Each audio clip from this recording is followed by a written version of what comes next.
Okay, everything is live. Live stream on YouTube and live here. There's only one member of the audience, that's Mr. Chief Colella, who will be joining later.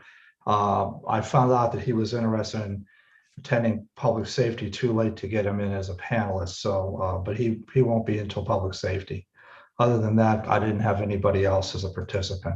I have the first committee too as Public Works, if that's okay to begin. Mr. Watkins, are you okay with that? I couldn't hear what you said. Can you repeat that? Yeah, I'm sorry. We don't have any audience members. Mr. Chief Colella is going to come in later for public safety, but we can begin Public Works if you're okay.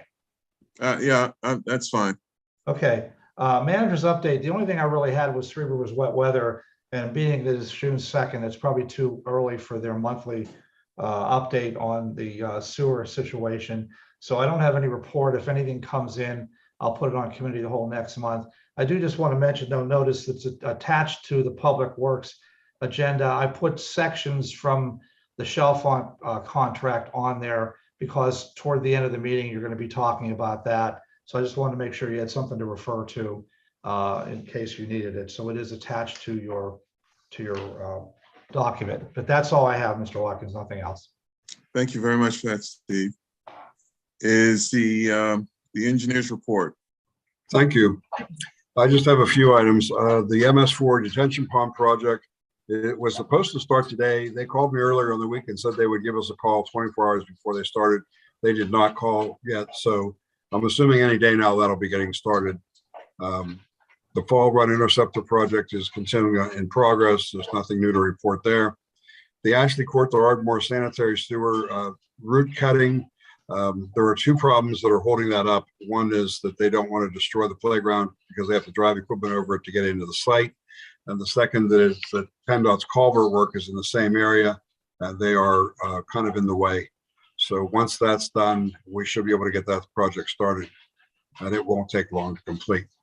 The 2022 paving has been delayed until July due to a lengthy mechanical breakdown at the asphalt plant that Mealy & Mealy uses, which required them to adjust their schedule. There may be one other problem. If you heard on the news last week that there was a train derailment in, I believe, in Harmer Township, where some tank cars went into the river.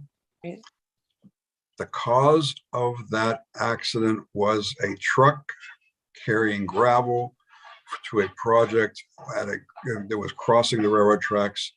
Then the truck belonged to Mealy & Mealy. So there's a possibility that they may have some internal problems associated with that. We're hoping to get our paving done before that problem hits them, because it's probably going to turn into a very expensive problem for them. And I wouldn't be surprised if it shut down the company. I'm sure they have insurance, but it's not going to be good for them. So I haven't heard anything official from them, but we're hoping that things can get started here before that problem becomes a bigger problem for them. Just so you're aware of that. But that's all I have to report unless there's any questions. Ms. DeMarco, you have a question? Yes, please. Dave, is there any sequencing or understanding of how the gas company ripping up of the street affects our paving? I think some of the streets in the, in the Bryn Mawr area over here were scheduled for paving, and I know they're hacking up the streets left, right, and sideways for the gas pipe replacement. Do you have any idea how that is being sequenced? No, I do not. Jim, you were talking to the gas company. Do you have any more information on that? You're muted. How about now? We good? Yeah. Yeah, you're good. Okay. Yeah, I talked to them. They're doing that whole upper section up there, Patty. Yeah.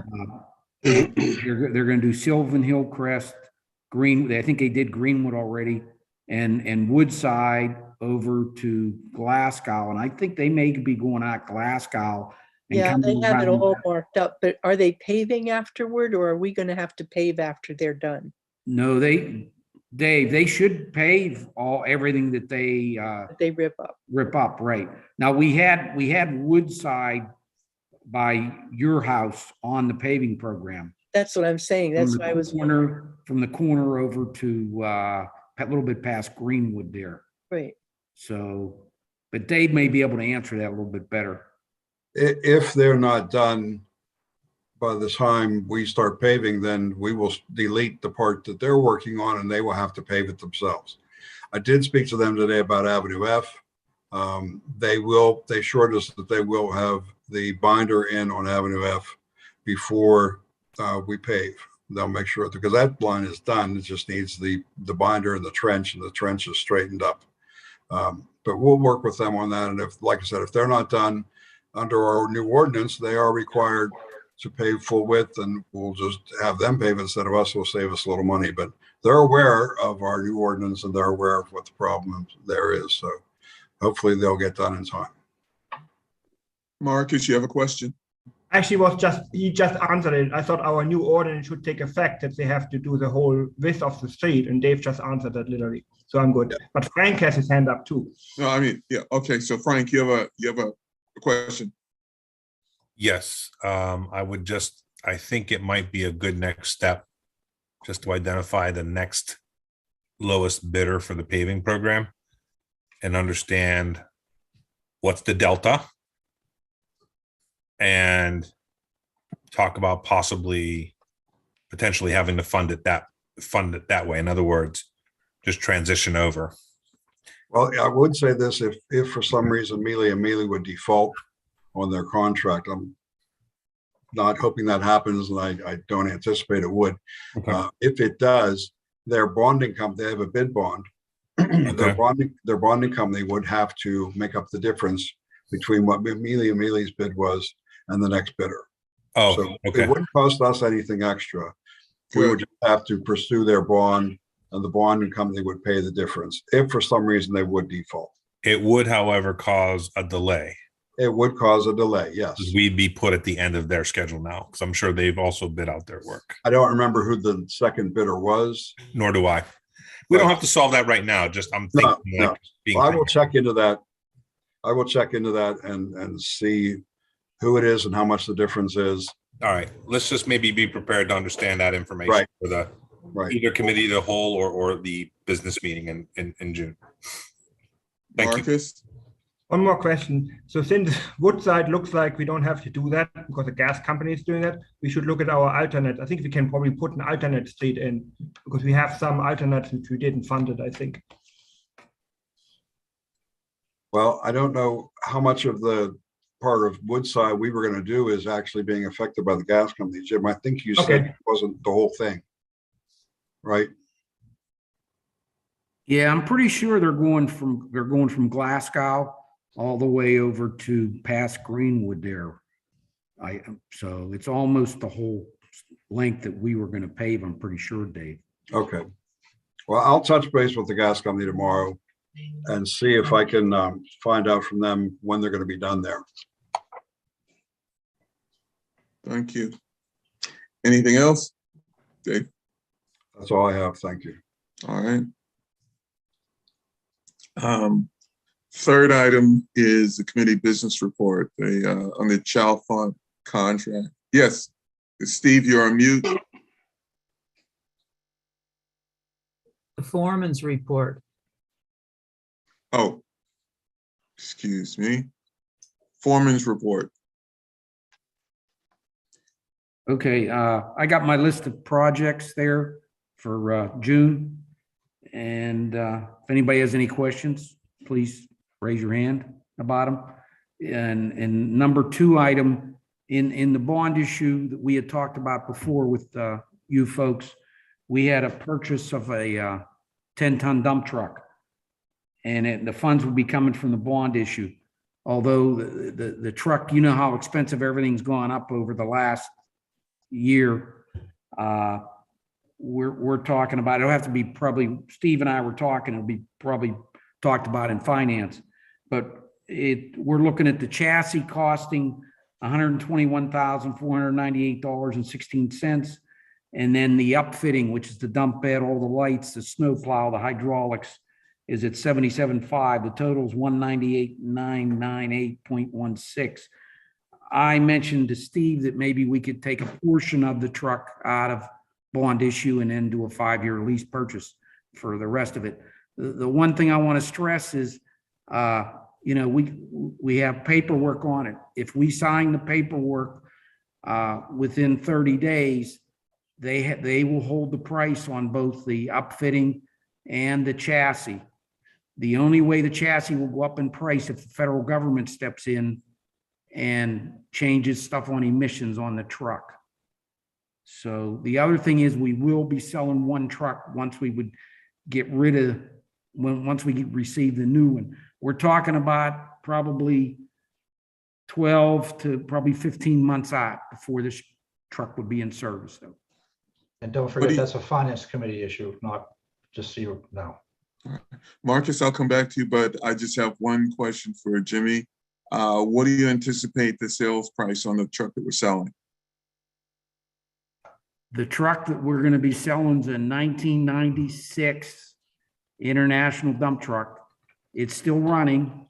We're starting to have trouble getting parts for it. It's only 2-wheel drive. The one we're getting is a 4-wheel drive. I'm thinking probably 15 to 20,000. Okay. Thank you. Marcus? I literally had the same question like you, so I'm good. Okay. I just have one comment. This will come on the finance agenda, but at committee of the whole, we will also be having a presentation from Duquesne Light about evaluating our entire fleet for staging conversion to electric operations.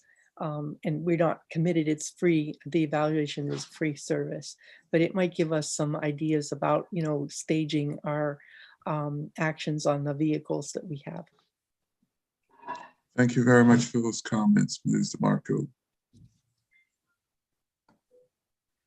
Okay.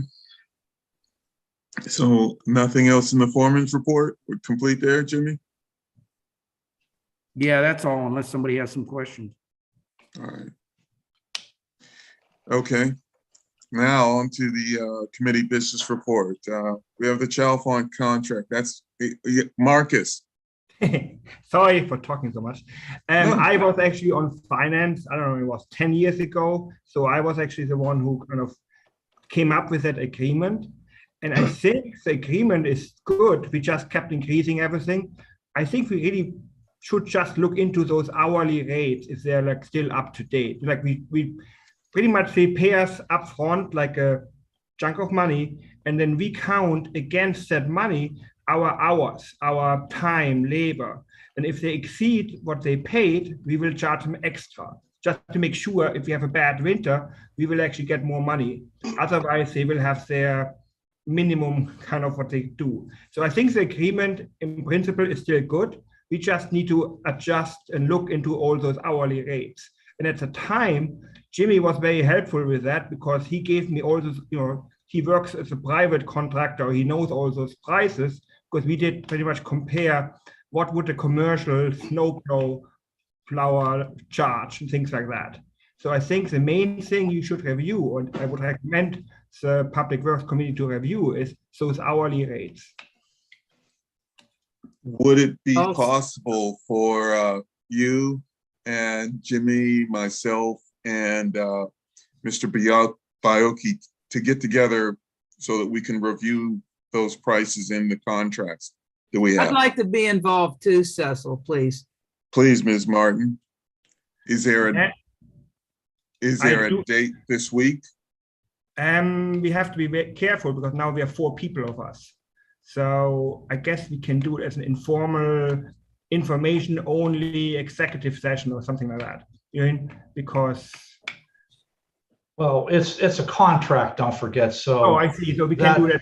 that gives you more freedom. Can I Okay. also just say, I forgot to include this, but just for informational purposes for the Public Works reimbursements, I do have this number on there, but it's budgeted at 71,000 plus in revenue for this service. Now, I'm not saying that means you should keep it or not keep the service for Chalfont, but just realize that that's kind of part of the budget now, that, and for that matter, the public or the police later on.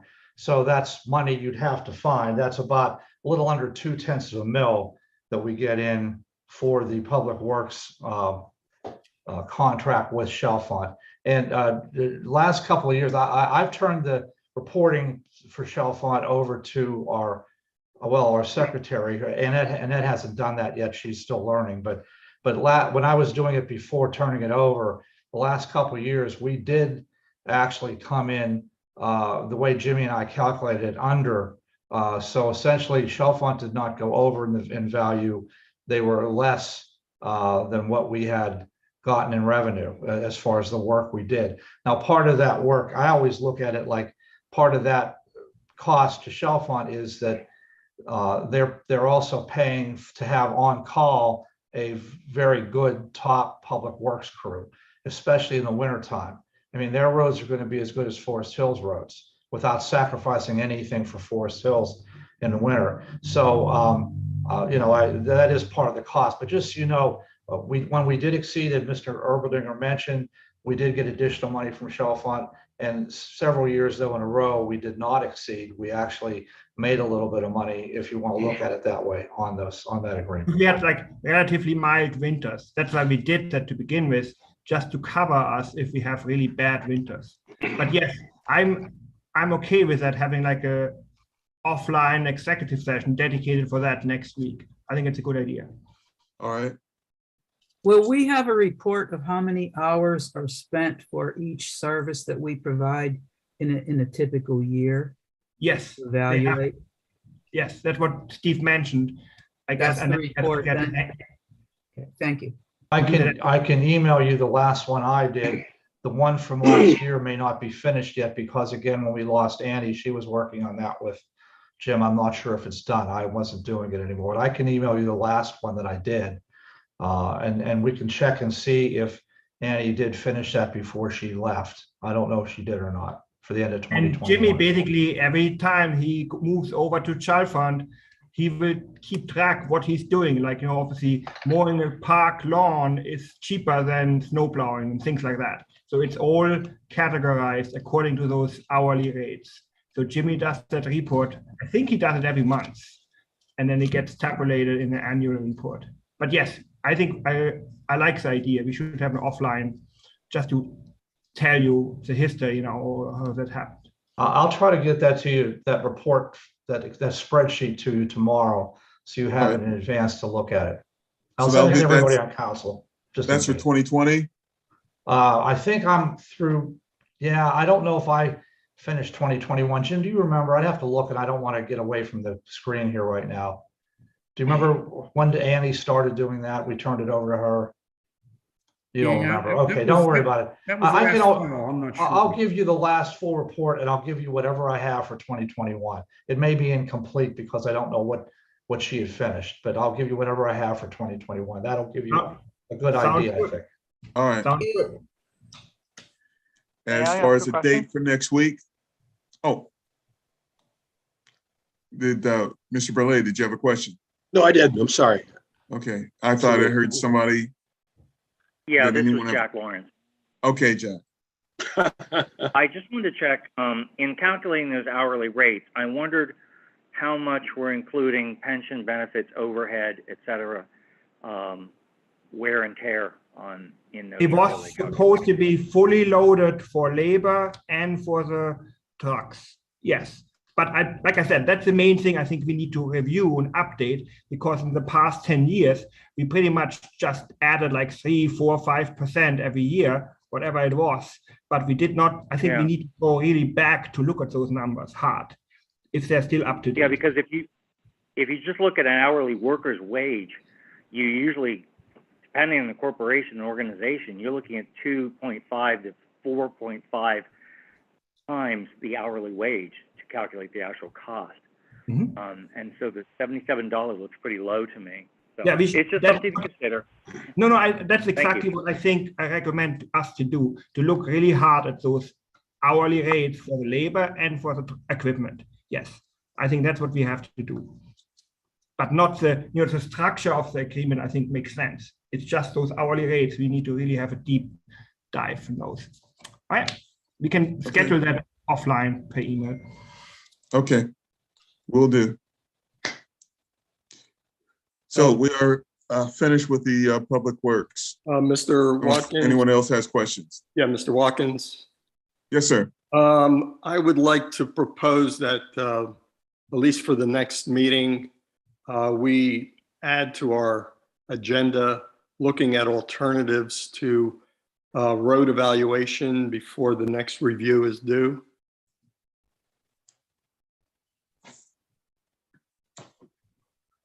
Okay, we can take a look at that. I think that there are some things that I would like to add. I think that one of the issues is we need a review of emergency services. Nothing would highlight that more than the accident that they've had with the train. Mr. Thielacker would perhaps know, have a better understanding of our complete procedures for emergency services. I've tried to contact the individual that we work with for emergency service, but we weren't able to schedule a meeting because the derailment came up. So there's emergency services. I'd also think that we need to look at how we are handling the institutional knowledge that a lot of the individuals who work for us have. That's something that we should have in place, where we have some way of documenting or archiving all of that information. I talked with another councilman over the weekend, and the person who was in charge of their public works department knew where all the shutoffs were throughout the whole township underneath the streets. Nobody else knew that. He was the only guy that knew that. So if he left or something happened, he was hospitalized, all that information is gone. So sure, we can add that, but those are two things that I think that we should seriously take a look at. So they should be added to your agenda for next month? Yes, Also? please. Okay. Mr. Marco. I have one other question that probably belongs in this committee, which is that there is funding available for upgrading the sidewalks and reviewing and evaluating the sidewalks. Now, I know that isn't technically public works, but it's associated with the roads. So I don't know where it would actually belong. But under our active transportation plan, there is provision for improving and documenting our sidewalk conditions throughout the borough.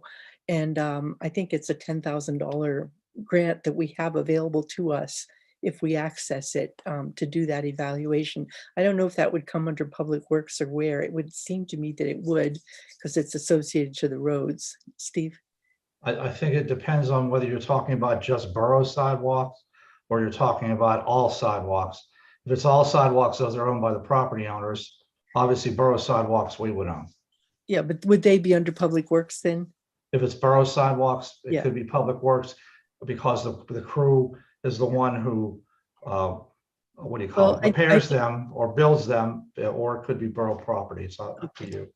Well, I don't know. I would like to put this on a future agenda so that we can talk about the pedestrian accessibility issues that are in the active transportation plan to the extent that they affect the public works operations at some point. If there is a grant for that, I think I would be more than happy to have that added to the Public Works Department for our next meeting for discussion, and we can try to make some progress there. Yeah, I know there's one that has a deadline of June 15th. There's no way we're going to make that because I haven't been able to read for the last 3 weeks and nobody has capacity right now to deal with that. So we're going to have to let that one go this round. All right. Angelo, you have your hand up. No, Okay. Well, on the screen, your hand's up. So, No, not on mine. Yeah, I'm not sure why. But okay. All right. All right, well, then we're done with Public Works. Okay, just give me a few seconds. We'll turn over to Borough Property. Not just yet.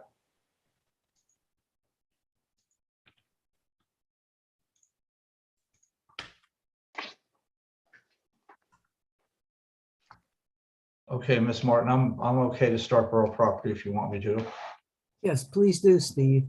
Okay, I just have a couple of notes here. They're nothing that council has to deal with just yet. But first, I wanted to update you about the Centennial Clock project. We were granted an extension for the grant itself till the end of June of next year. So I have some time. I did start putting together a spec, but it's not been a priority. And it is also difficult because I don't really know what I'm doing for a Centennial Clock other than what I have seen in various places and some of the advice you have given me. So I'm trying to put that together. I'd like to have you as a committee look at it quickly first, the spec, before I send it out. So I'm hoping that will be done for the July meeting, the July 5th meeting, because I would like you to look at it so I can get it out, because these things will take forever to do. And even though it seems like a long time, a year from now, that the grant's up, that's not really a long time. So I just want to let you know where that stands. But I hope to have it most of the specifications done by July, and I'll give it to you at the July meeting. Iron Mountain, let me update you on that. I did send some information. I'm sorry, does somebody have a question? No. No, sorry, Carl. Okay. I did have some information to Ms. Martin on Iron Mountain Storage, just so you know. We do have a contract and agreement set up with them. As you know, you've approved it. I've gone back and forth with the person who's responsible for that. And I'm ordering several things. Unfortunately, I found out today that she didn't get the email. Somebody else got the email, so I had to get it over to her again. But basically what we need to get done, and I'm hoping to have this done by the end of June or mid-July at the latest, we need to get barcodes for the boxes. We need to make sure that the boxes that we are storing are in good condition. If not, we have to replace them. We can either use our own or buy them from them. I want to see what their cost is and compare it with what our costs are through Staples. That's usually who we order through, but obviously we want to get the best price we can. Want to make sure that whatever we get too, of course, is sturdy enough that it can be good for transferring back and forth. I then have to make sure we review our list. We do have a list already of what's over at the Rec Lodge, but I have to then match that up with barcodes, and I have to get the stuff that's here in the building. I don't know why I'm pointing, because you're not here. I always do this. Anyway, in the building, there is a small area where we have permanent files too, and Net's volunteered to help with that. She has some knowledge, of course, from being with Pitcairn, of what files are important and what should be where. So she's going to start putting those together for us here. That'll be great. And then once we get those boxed, we will be able to call them. Now, they said they would probably come in two different times because there's two different buildings. But I think because the buildings are so close, I don't think they realize this. I'm trying to get that through to them, that it'd be cheaper for us just to have them come out here once. So I'm still working that out with them, but we have gotten some progress done. I just have to get the answers back and the information. Barcoding is free. Boxes would cost us if we use theirs. Well, it would cost us from whoever we use. But I just want to let you know there is progress. Hopefully it's not going to stop. I've been on their case a couple of times about this and talked with the initial contact. So I'm optimistic that we'll be able to go forward. If any of you, Ms. Martin or anybody else, wants to assist with barcoding or whatever, that'd be great. I'll let you know when I'm ready for that. I just have to be careful to match it with what we have our existing list written up as. Does anybody have any questions about either of those 2 points? Because item C is just a reminder, there's nothing more to say about that. I have one question. I know we had been in email back and forth. Did we come to an agreement on who would be, or the blueprints and the architectural drawings in the Westinghouse Basement Lodge? Are we storing them with Iron Mountain?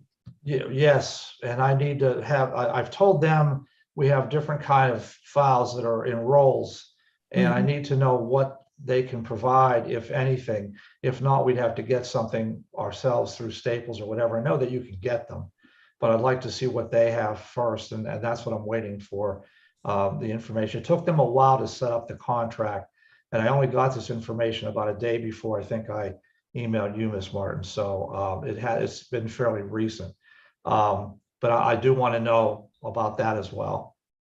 Yeah, I know it's been kind of hard for you to get in touch with them. So I applaud your persistence. Thank you. I don't have any more questions.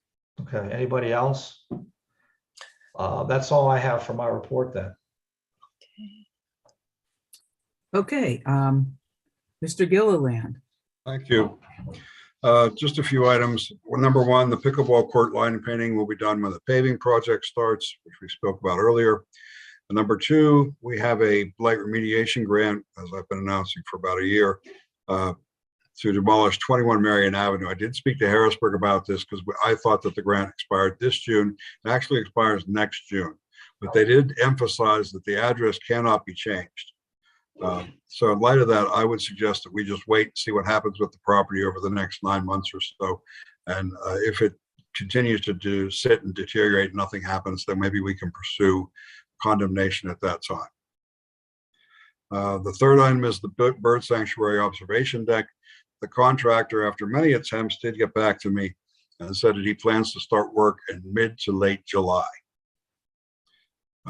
Westinghouse Lodge, there was an evaluation done by Amerispec. I did review the report. I would say there's one thing missing from the report is the asbestos testing, and that was specifically asked for and in their proposal. We did not receive that yet.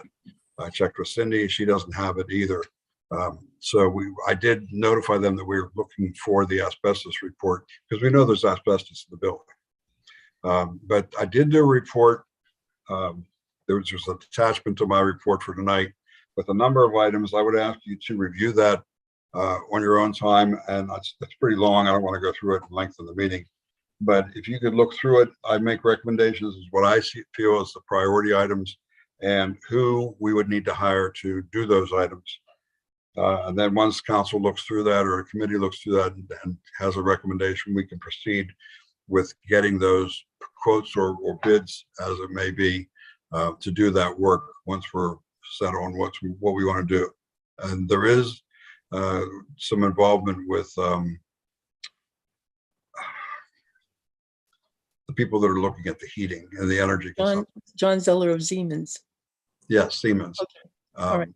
Siemens, we will need input from them. I did not ever get a response from Mr. Imes regarding heating alternatives for that building, but we would want to look at that. And that is one of my top priority items because we need heat before October.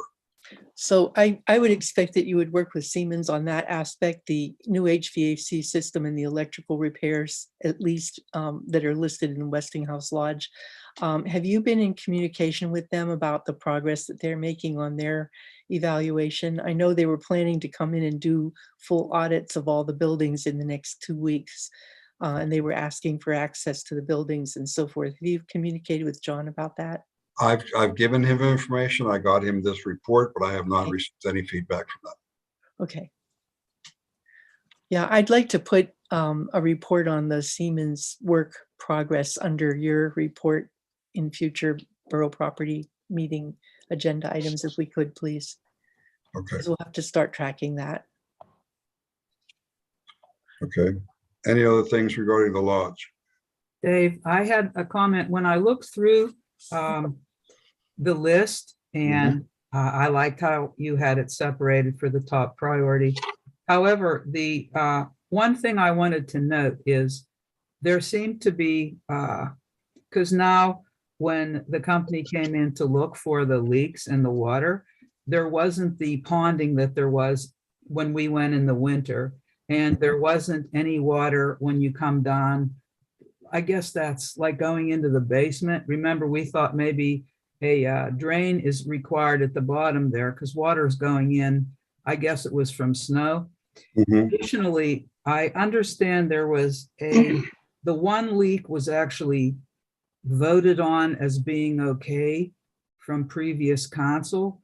I'm not sure about that, but I don't think we should have any leaks in there, given the mold situation. Additionally, that ponding outside, I know this says general contractor, one solution is fund. Are we going to pursue getting someone in to evaluate that?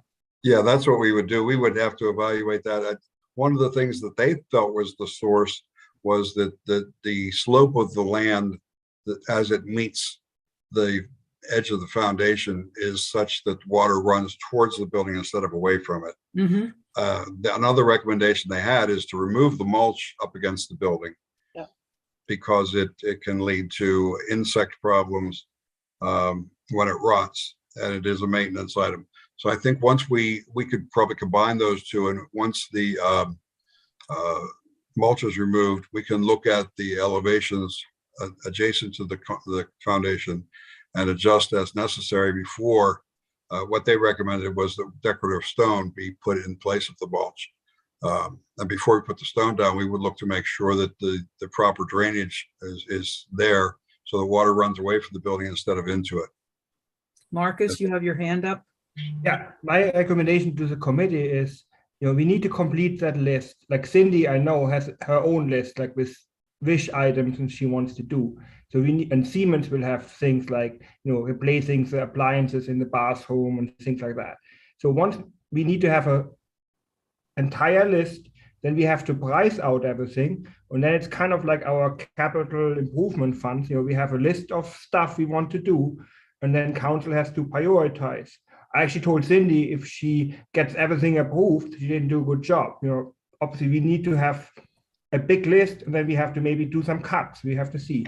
And then next is how we finance it. And we have 3 sources in my mind. We have the senior rec sales, we have ARPA funds, and then we have our bond issue. I guess we have 4, because something can come out of the capital improvement fund as well. But we have to have a list. We have to prioritize how much we want to afford, and then we have to see how we want to pay for it. But in my mind, it should be like a generational thing. We will do it one time, like we did the pool 2 or 3 years ago, and then hopefully we will be done for that Westinghouse for the next 50 years. So that's my recommendation. I appreciate that, Marcus, but I think we need to note that some of these things are things that need to be done on an ongoing basis. Just like caulking and sealing cracks, and checking that the overflow on the air conditioning system on the roof is actually going into the gutter instead of ponding on the roof, so that things grow in it. Some of that, we have to put into the routine maintenance operations. And I think we need some attention to these kinds of minor details, because they accumulate into bigger problems. But I think we also have I believe, a DCED fund, grant fund that is available to us for, I don't know where that is. I know we applied for it. I don't think we've been awarded it yet. Is that right, Steve? I haven't seen anything. Okay. Well, I think we can get some funds for, building upgrades and improvements, efficiency improvements and such. So I will look into that and see if there are grant funds that might help us with the upgrade, the modernization and upgrade of the Westinghouse Lodge. I thought we had a CITF grant for that. Was that for something else? Yes, it was for something else. Okay. Okay. Okay, then we will be getting estimates on the cost of these as well, right, Dave? I'm sorry, Dave, I can't hear you. Well, now. Okay, yes, now you're good. Thanks. Okay. The report was to include estimates. I believe it did in the back, but I didn't include those in my report. I can amend that to add the cost estimates. We need that. It would be really helpful to go further with planning. Yeah. I'll redo the report and add that. I'll amend the report. Yeah, because we'll be looking into the capital budget preparation for next year pretty soon, and that kind of information will be very helpful. That critical to Yes, One sir, other Marcus. question, Dave. Sorry. Siemens still needs the water and sewer information for all of our borough buildings. I have not had time to get a hold of Alcoasand to get that data for them. Is there any place else where we can get that information other than harassing them? They're just really hard to deal with. Well, really, sewer information would be from Alcoasand, but sewer information is based on water consumption. So really all you need is water. They sent us to Alcoasand. They said they don't keep the records electronically. So that's why. Penn? Yeah, Wilkinsburg Penn Joint Water Authority. They even when we were doing our climate report, I had to go through Alcoasand. So, okay, I'll continue working with them on that. I don't know why Wilkinsburg Penn Joint wouldn't be able to They pull. don't keep them electronically for anything but the current year. Oh, okay. available Wasn't to- aware of that. Okay. All right. Marcus, did you have a question? Yeah, I just want to point out that Siemens, their financing will be different than, if Siemens, let's say, if they do the new heater via their program, obviously we don't have to pay for that, or at least not directly. So it will be part of the financing part too. I think we talked enough about that topic now. Thank you. Okay. Anything else on the lodge? Angelo, Angelo? you're muted. You're muted, Angelo. Yeah, There. sorry, I had my hand up there. I'm following the rules here, but Sorry. nobody's looking. The one thing I wanted to point out, that we've had a lot of rain here, and that ramp that goes down into the lodge, I guarantee if you go down there, it's got to be filled with water. So I just wanted to make a point of that. I don't think it had anything to do with the snow, as was mentioned earlier, but I think it's probably a constant source of flooding. Any other comments? Mr. Watkins? Is there any way that we can test and see if there are pipes leaking near the lodge? Because I'm just amazed at the amount of water that gets into the basement, given the flat nature and how it is the highest building, the land is the highest in the area. So water doesn't go uphill. Do you know if there are any devices that can, I don't know, by sound or however they would measure that to see if there is leaking that could be contributing to the problem? We could ask the water authority to test the service line. If it was sewage, we would know it was sewage. And it wouldn't be constant because the building's not in constant use many times. But I can ask the water authority to test the service line. Okay, if you could, please. Sure.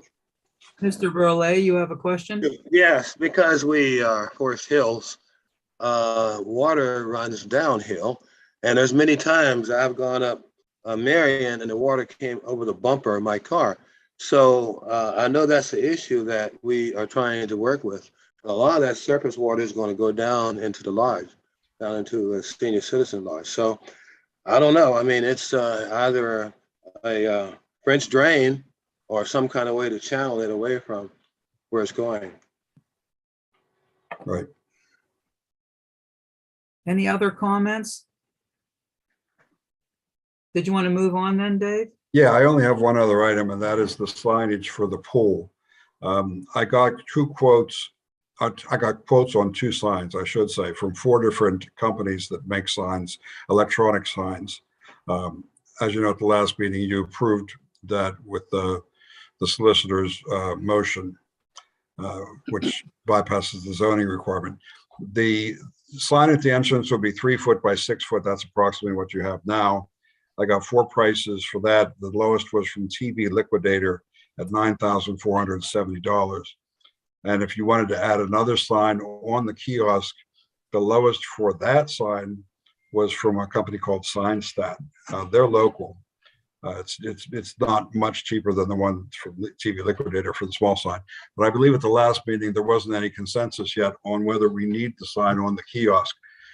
One of the concerns that one of the contractors called and questioned me about was they said that the sign on the kiosk is going to be more vulnerable to vandalism because it's at ground level, and people could vandalize it a lot more easily than the one on by the road.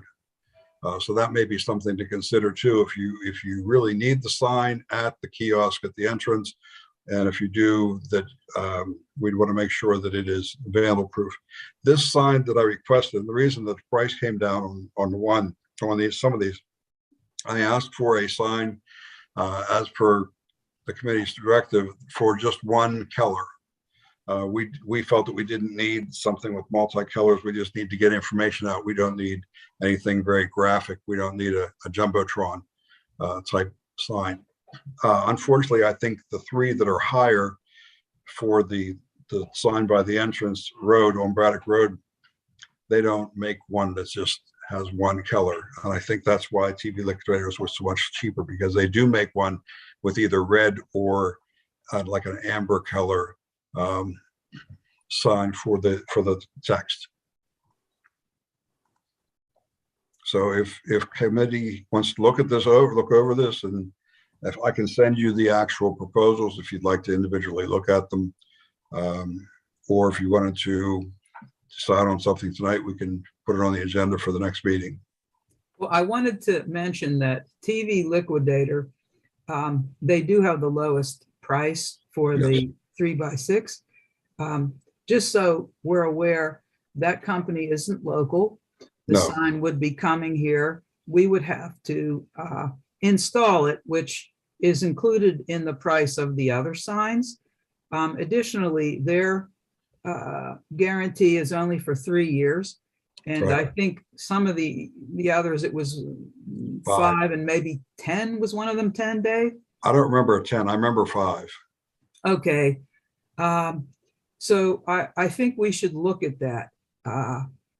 Because my concern was just, I know we like the lowest price, but then if we would have to return this, do we know what the cost of, say we get the sign and it's not operational, would we be paying to send it back? That's going to be money.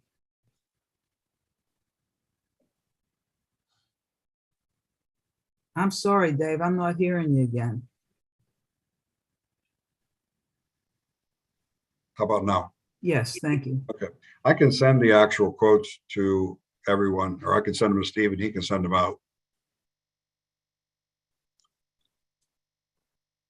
Well, does anyone on borough property have thoughts on this signs?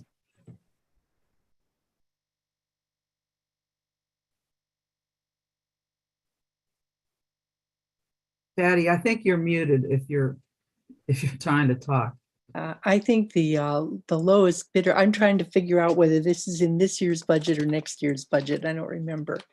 Steve, did we have something budgeted for this year? I'm trying to go through the budget to find it. Can I just make a quick comment on that? Money, We have $3,000 budgeted, and then we have the $14,000 in the pool fund. So it is kind of in a budget or not, but we have the $14,000 in the pool fund.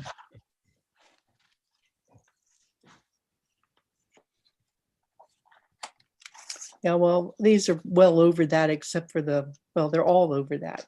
So, Well, the TV Liquidator isn't if we combine those, right? that would be closer, yeah. But then, we have other costs.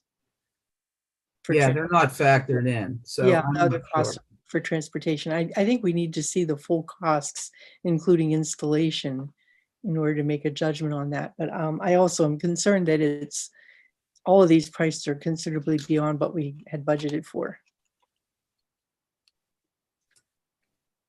So the installation, would that be additional charges from another company, or would that be done in-house, Dave? I want to look, I requested quotes that included installation. Pull up TV Liquidators.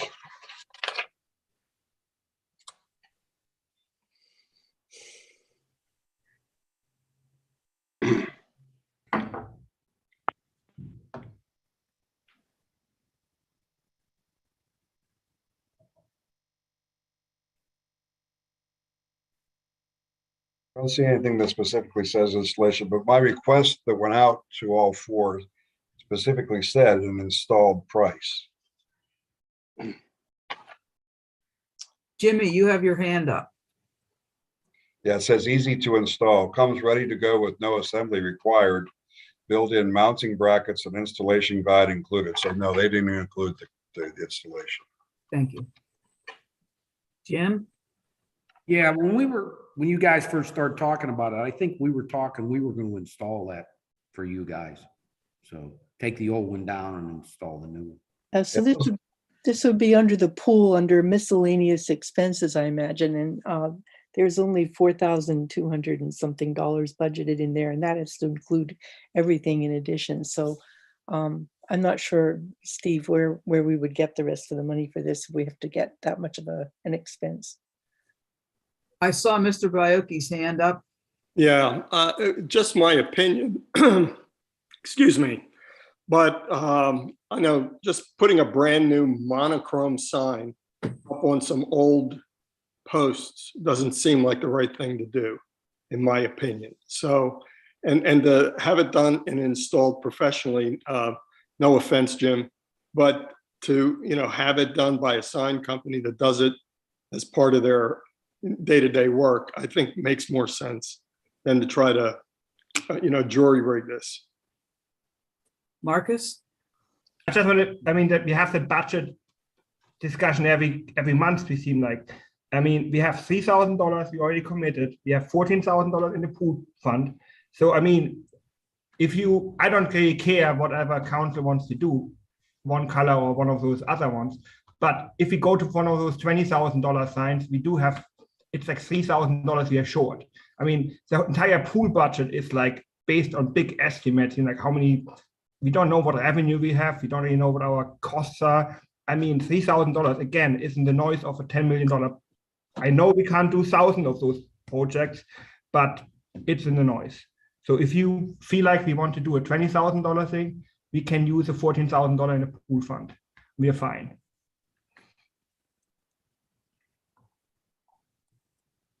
Any other comments? Okay, that's all I have to report unless there's any questions. Well, I'm wondering what council wants to do next on this. I know we are starting to talk about it again, but do we want to try for a different sign? Yes, sir. Marcus. We can probably put it in committee of the whole, but I think we need to make a move. We know enough, and it doesn't help if you keep coming back on that. Sounds like the majority of council is in favor of those locally sourced color signs. So we should go for one of those. And then maybe have Dave pick which one of those 3 companies he likes the best. That's my recommendation. I don't think we need to talk about that every month. Sounds good to me. That sounds good to me. Thank you, Mr. Burley. Patty, did you have something to say? Well, I could live with that. Are all 3 of those higher priced ones locally sourced? I know that, let me think, I think Only Signstad and Stewart, I'm pretty sure are local. I'm not sure about Smart Signs. I think they were from Florida. Oh, well, see, the lower priced ones. No, are they're, out of- yeah, wait a minute, let me see here. I didn't see the bids, so I can't tell you. Well, the quote from Smart Signs doesn't specifically say where they're from, but it was my recollection that they're from Florida. Stewart Signs are based in, no, I'm sorry, Stewart Signs are the one that's in Florida. Yeah, Smart Signs is local, and I think they subcontract for Excel. Okay, so Smart Signs and Signstad I know is local. Well, then They're I would from recommend Jeanette. recommend we go with Signstat. Well, I agree. In a local, we should help them. They're yes. local and they're lower than Smart Signs, and if they're local and they're both local, I would go with Signstat. I agree. To include the 5-year guarantee. Yes, include the 5-year guarantee. So are we all 3 agreed on that then? Yes, I agree. Yes, Patty. So can we move that then? Do we need to add that, Mr. Morris, next to the business committee, or can we decide now? Well, you'd have to award it to council. Okay. You're spending money, so you have to do that, especially because you're looking at bids and stuff, so you have to have a motion. All right, And The second question is, are we just doing one sign or two? one. Just one. One, okay, one. Yeah, I kind of thought that was the consensus before. Marcus? I have the feeling no other council member objected, so I would recommend just to go directly to the business meeting. There's no need to talk about that again. No, That's I it. thought we were taking this and agreeing it goes on the business committee agenda for borough property on the 15th of June. Yeah, Mr. Bioki? Yeah, are you just doing a one-sided sign or a No, two? it's two-sided. It's two-sided. Okay. The one on the kiosk was one-sided, but this one is two-sided. So it's going to be $18,309.97. That's correct. Okay, and we have 17 pretty much accounted for. Okay. Is that installed or do we pay extra? Yes, That's it. Okay, that says brackets and install using existing structures. Hook to customer supplied electric within 6 feet. So yeah, it is installed on your existing post. Okay, then. I'll prepare a motion, Steve. Did I for- request that as a okay, thank you. Sorry, Dave. That's okay. That concludes my report. Thank you.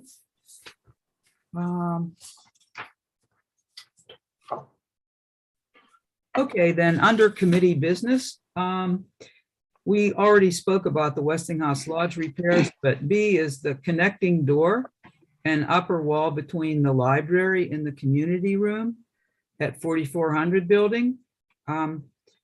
Sometimes when we're having meetings in there, and there's people in the library, I've noticed an awful lot of sound, and it's very distracting.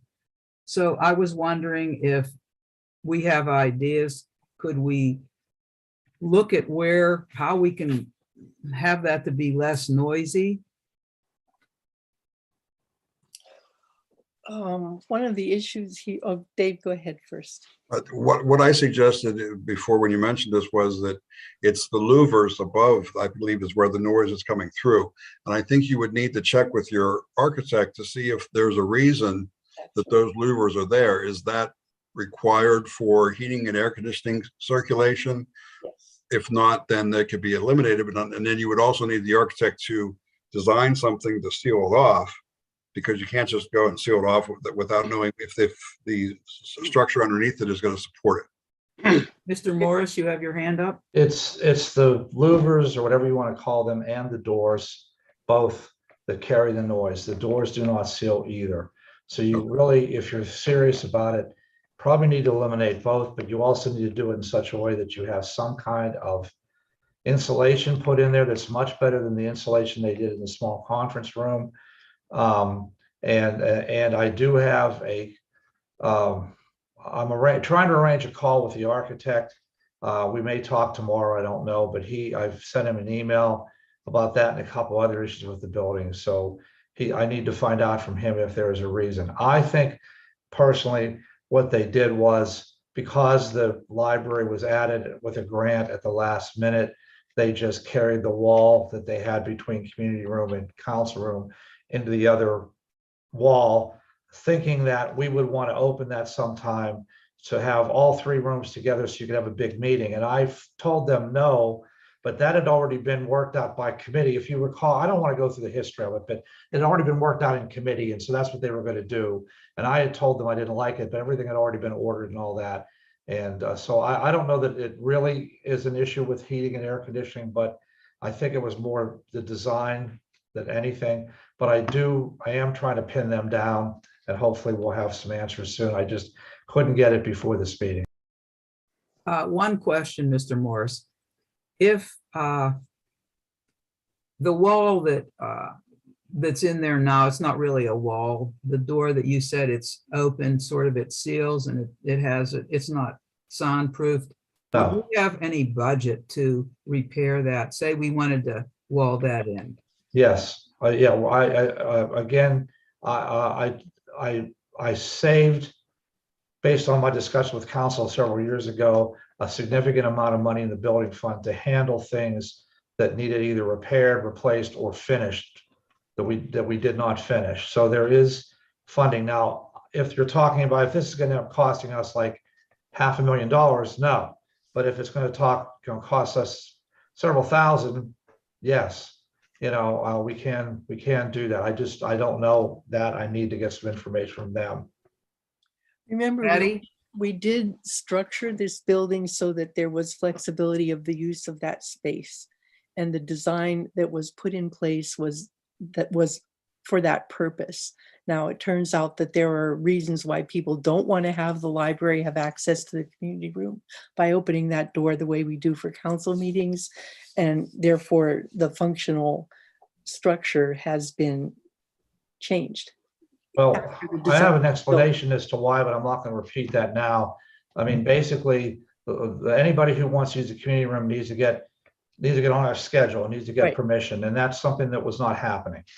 Right. And so I'll let it go at that. If anybody wants to talk to me offline about it, I'd be happy to explain. I'm just talking about the structure and why it is designed the way it is. It's Well, because the structure was designed that way because originally the architect said, if we need to open up to make the space bigger in the council room, we're going to include the library in that. And I said, no, because I don't want people going in there to steal books. I mean, we have a business meeting that has 150 people in it. And how do I control who goes in and takes a movie or a book? But they had already planned it and ordered it and all that. And so that's what we ended up with.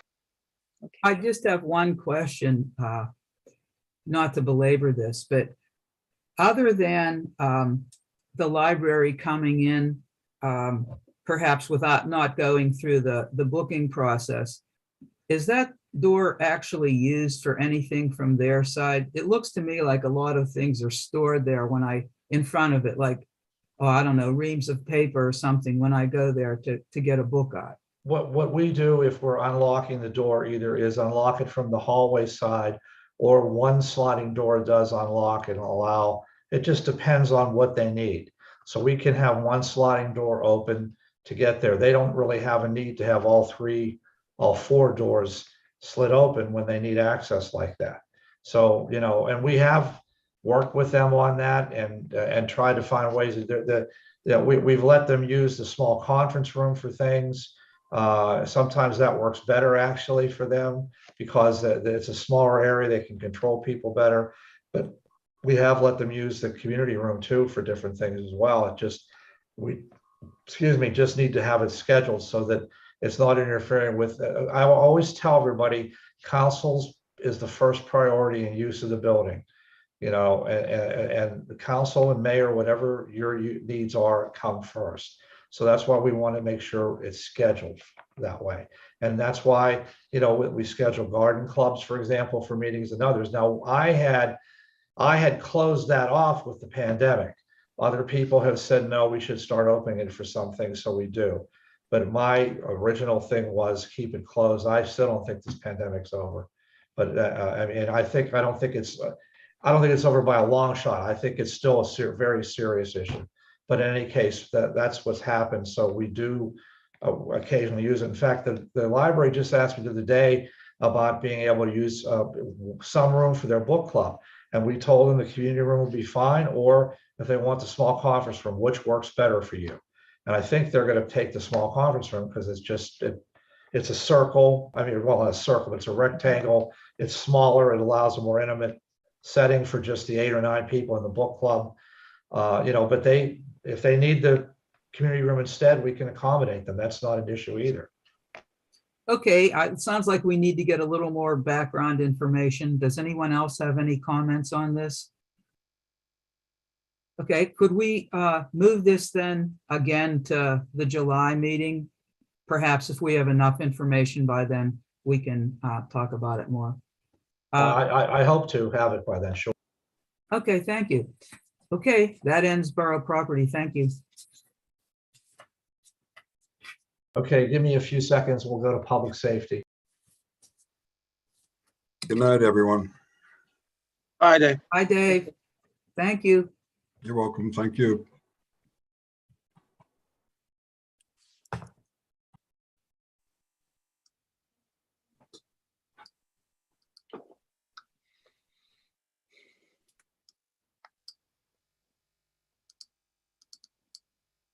Okay, I'm sorry, Mr. Brokey, I'm fine with public safety if you're okay.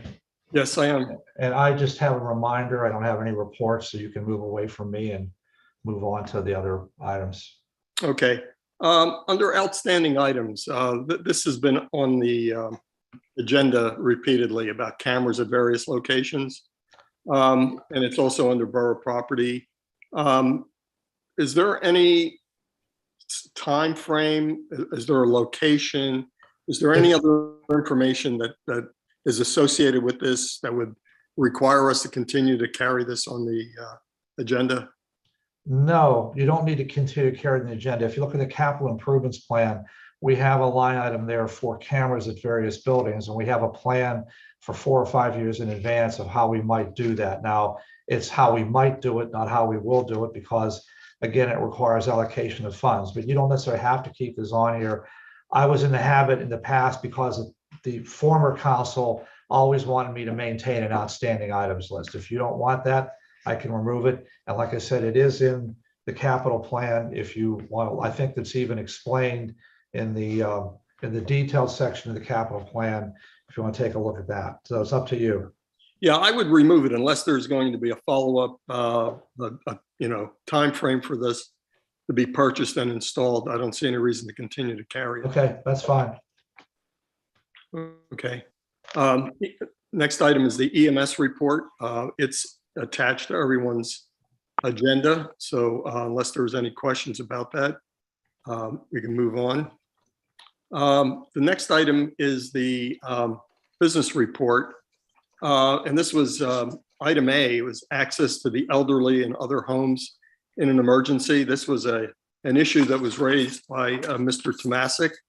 And I would like to address that issue now, if you just bear with me for a moment here. So regarding the welfare check that was raised by Mr. Tomasic during the last several council meetings, it was suggested that there were delays on the part of the police in handling the incident. In order to assess what occurred, I requested information from the chief of police and the chief of the fire department. I did receive information back from the chief of police, Mr. Williams, and the following sequence of events occurred. On April the 2nd at 12:46, a resident called for a welfare check on Tanglewood Drive at approximately 12:49. Officers were dispatched and arrived on scene at 12:55. The officers checked the perimeter of the home and found the doors and windows secured. The officers contacted the resident's relative, who granted permission to enter the home. Following protocol, the Forest Hills Fire Department was contacted and on scene to make forcible entry. The resident was inside and not feeling well. EMS evaluated and transported the resident to a local hospital. The house was then secured and the scene was cleared at 13:57. The total time from arrival on scene to clearing the scene was 62 minutes. All appropriate measures were taken to ensure everyone's safety. Absent exigent circumstances, the actions taken were appropriate in this particular incident. I will continue to work with the chief of police and the mayor to review future incidents involving welfare checks. I think that should address Mr. Tomasic's concerns. Are there any questions regarding that? Mr. Erbelding. Didn't hear it. How long did the fire department take to, once the police called the fire department, how long did that take? How you got to 60 minutes? It seems to be. Well, the whole scene from start to finish was 2 minutes. The fire department apparently was called during that process, and they were already on site. So I don't have the specifics of when they arrived. I have Mr. Colella live on here if you need to ask him anything. He's here now. Chief Colella is on this. Yeah, I'm on. I did provide my report to the police so they could submit it with it. I did not have on there the times that we were dispatched, but the times we were dispatched was we arrived on 18, and I forget the time we made entry. I'll forward that up to you. I was a little tied up at work this past week. But I will get that report up to you, but it was consistent with the chief's report. And it is consistent with welfare checks that are done not only in Forest Hills, but other municipalities, as I follow that also through other channels. Rick, this is Frank. Two quick questions. I mean, just approximately, do you have an idea? I mean, are we talking from when you arrived on scene? Are we talking it took 10 minutes to make entry, 20 minutes to make entry? Just give me a rough idea. Less than 10. Our protocol is we will look around the house. Yep. To see if we can get in there without breaking anything. So Correct. Looked at all the windows to see if there's any open windows or unlocked windows. And then the son of the property resident that live here gave us permission to break the door open. We try not to break it because we like to be able to secure it afterwards. Sure. But eventually we just kicked the door in because there was too many locks on it. We couldn't get it. And like I said, I'll forward that report up to council tomorrow. Like I said, I was tied up last weekend with the incident over in Harmer. Got it. All right. And then Chief, just if you could. Very short time that we had gained entry from the time we were called, time we gained entry. I'm sorry, Rick, repeat that. I didn't quite get you. I believe that was all in the chief's report from when we got there, and his All right. should say when entry was gained. All right. But like I said, we did a quick 360 of the house. We went into the back of the house and we went in through the back door. All right. And then Chief Williams, do we actually have like written policy about how we do this? I mean, I know we do a number of these wellness checks, right? I mean, this is not our first rodeo with these type of calls, right? I mean, is there a typical policy we follow, or just give us an idea of that in terms of protocols that we follow before we engage the fire department to gain entry? Okay, as Chief Kalala said, in most cases, we generally call the fire department for their assistance as well, because they have ladders that we don't carry in our police cars to give us access to, let's say, the second floor, where, let's face it, some people leave their windows unlocked on the second floor. They feel a little safer about it, and they do that. And if the fire department shows up with their ladder, they can go up to the second floor and get right in without a problem. So we generally do call them for most of these calls. But you have to remember, there's a wide variety of check on the welfare calls.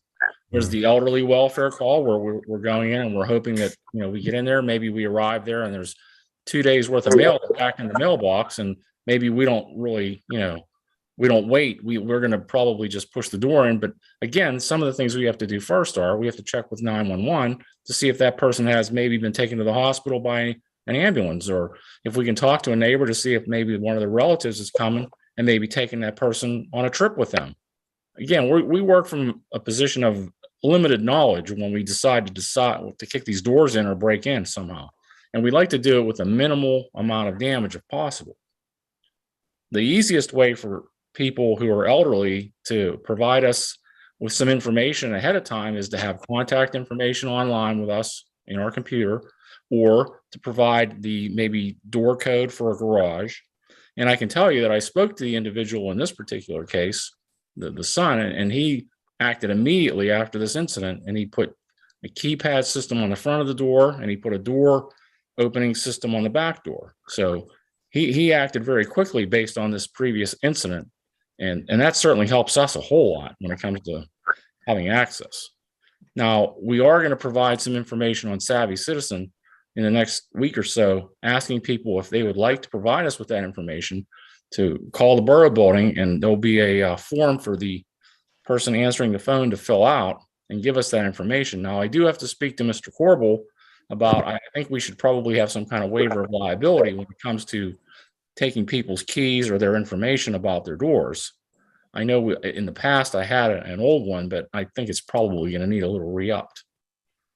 But that's where we stand on these things. Every situation in a lot of cases is different. So it's hard to set per se policy for a bunch of different things. Like we'll have the boyfriend of the girlfriend who says, you know, I haven't heard from her, we're worried about her. Right. And maybe he's not the boyfriend anymore. We have a lot of these unusual calls like that where we're just, we're a little hesitant to just blow up a door and go in and find somebody sitting in front of the TV eating popcorn. Good enough. All right. Thanks, Chuck. Appreciate it. And if we have a concerned neighbor, like myself, I live next to an elderly neighbor. Sure. I've lived here for a long time. I have a key to her house. And 911 knows if there's an ambulance call or her relatives know that I have a key. They'll call me if something's wrong, and I'll go let the police or fire department, or I'll go check on her myself and gain access. So the neighbors can help neighbors out too that way by looking out for them, share their keys with them. And if something would happen, if someone's concerned, then you let them in the house. You got it. Yep. All right. Sounds good. Thanks. I just want to clarify that Chief Williams told me once, if someone is like obviously screaming for help and they can hear it from outside, then our police officers kick the door right away and they're not waiting for the fire department. I mean, really, each situation is different. If someone is really screaming obviously for help, our officers kick the door in too, if they have to. I just want to clarify that. It's like Chief Williams said, every case is different. Mr. Watkins? I think the biggest issue here is to have a uniform policy that everyone in the borough knows about. A lot of people might know, in some instances, they may give a key to some trusted friend next door, but we still, whether we do it on Savvy Citizen or some other way, I think anybody who would be anywhere near a situation where they would need a welfare check, we've got to have a way of letting them know what the options are within the borough. Thank you. Ms. Martin? Yes, I just had a question, please. If we do go in and break a door, Don, do we have insurance that pays for that? I'm just curious, is that on the homeowner or is that on? That would be most likely on the homeowner. And if it was negligent on our part, which, like Chief Williams said, we do take all measures before damaging something. But if it's an emergency, we're going to go ahead and do what we have to do to get in. Thank you very much. Thank you. Anyone else? I just think I'm impressed that the whole thing was resolved within an hour. I mean, I have trouble finding people finding fault with that kind of response. I agree. Okay, let's move on. Next item was traffic safety. Mr. Burley, last meeting requested that some additional signs be put up specifically to watch children because of some of the speeding vehicles in and around Marion Avenue and Halsey. I would like to ask if we will suspend this until next month.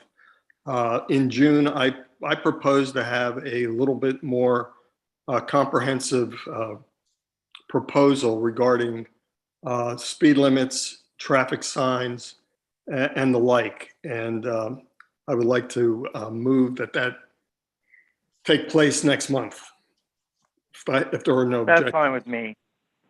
No, that's fine with me. Thank you. I do have one comment though. Yes.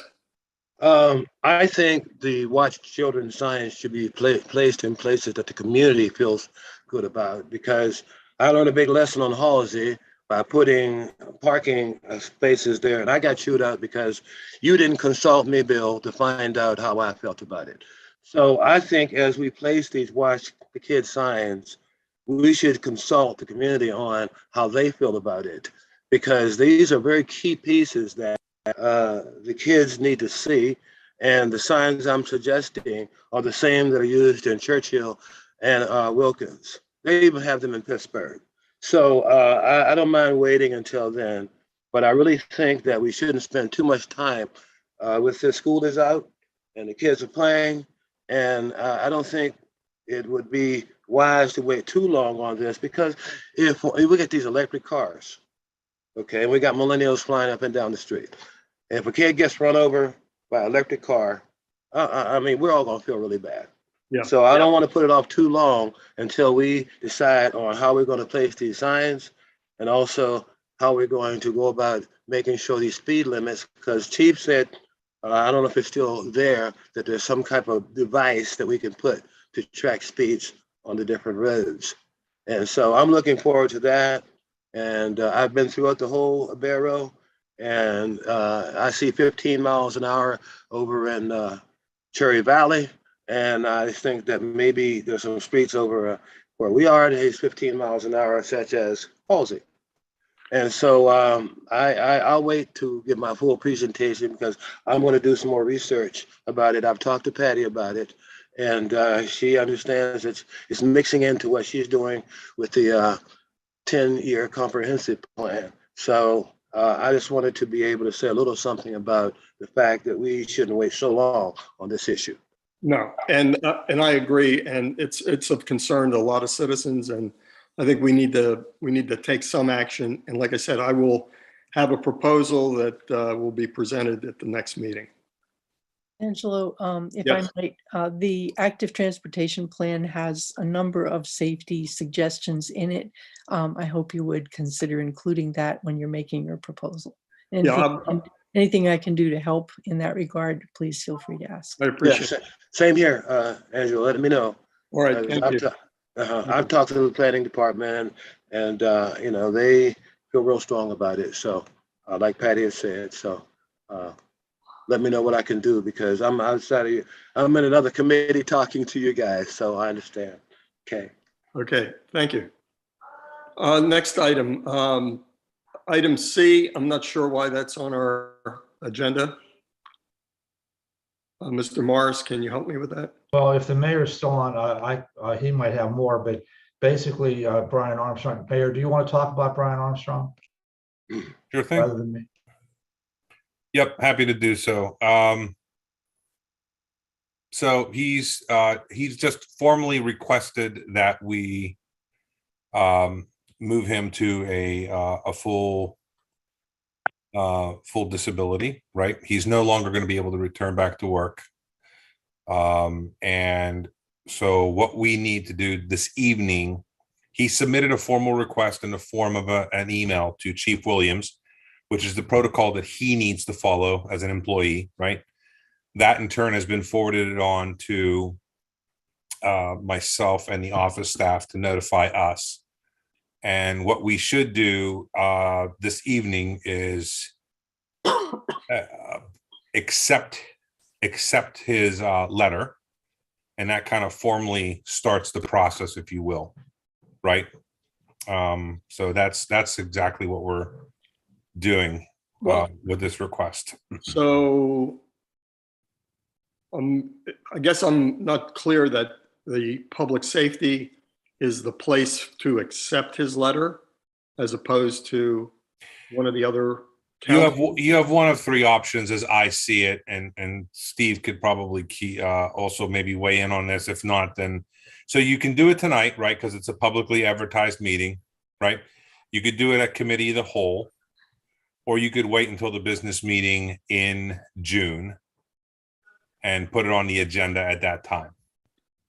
Okay. Can I? Yep.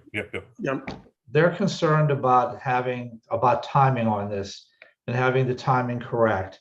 And of course, there's some personnel explanation I can't go into in public right now, but they wanted to make sure they had a firm date and that the council did not waste time in doing that. So because it's a police officer, public safety could endorse it and could ask to see if anybody else on council who is present now has an objection to it.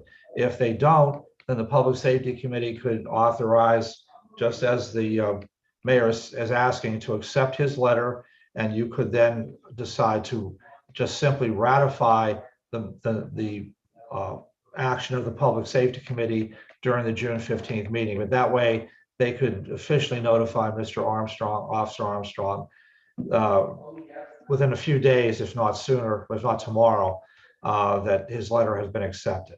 That starts the process, and there's timing issues involved. That's one reason why you may want to act right away. Okay, well then in that Let's go case, ahead with that then. yeah, let's open it up. Does anyone have any objections to accepting the letter? I have no objection, and I propose we accept the letter and move on. Thank you. Okay, agreed? So it sounds like you've got a motion just to kind of keep it.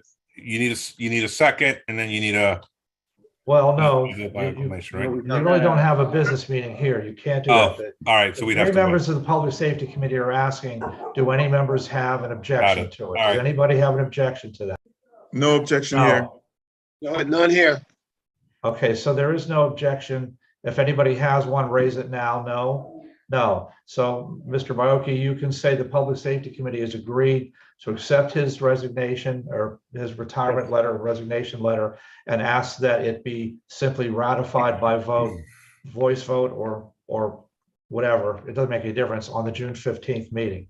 Okay, yes, so everything you said, the Public Safety Committee accepts the resignation letter and move that it be ratified at the next business meeting.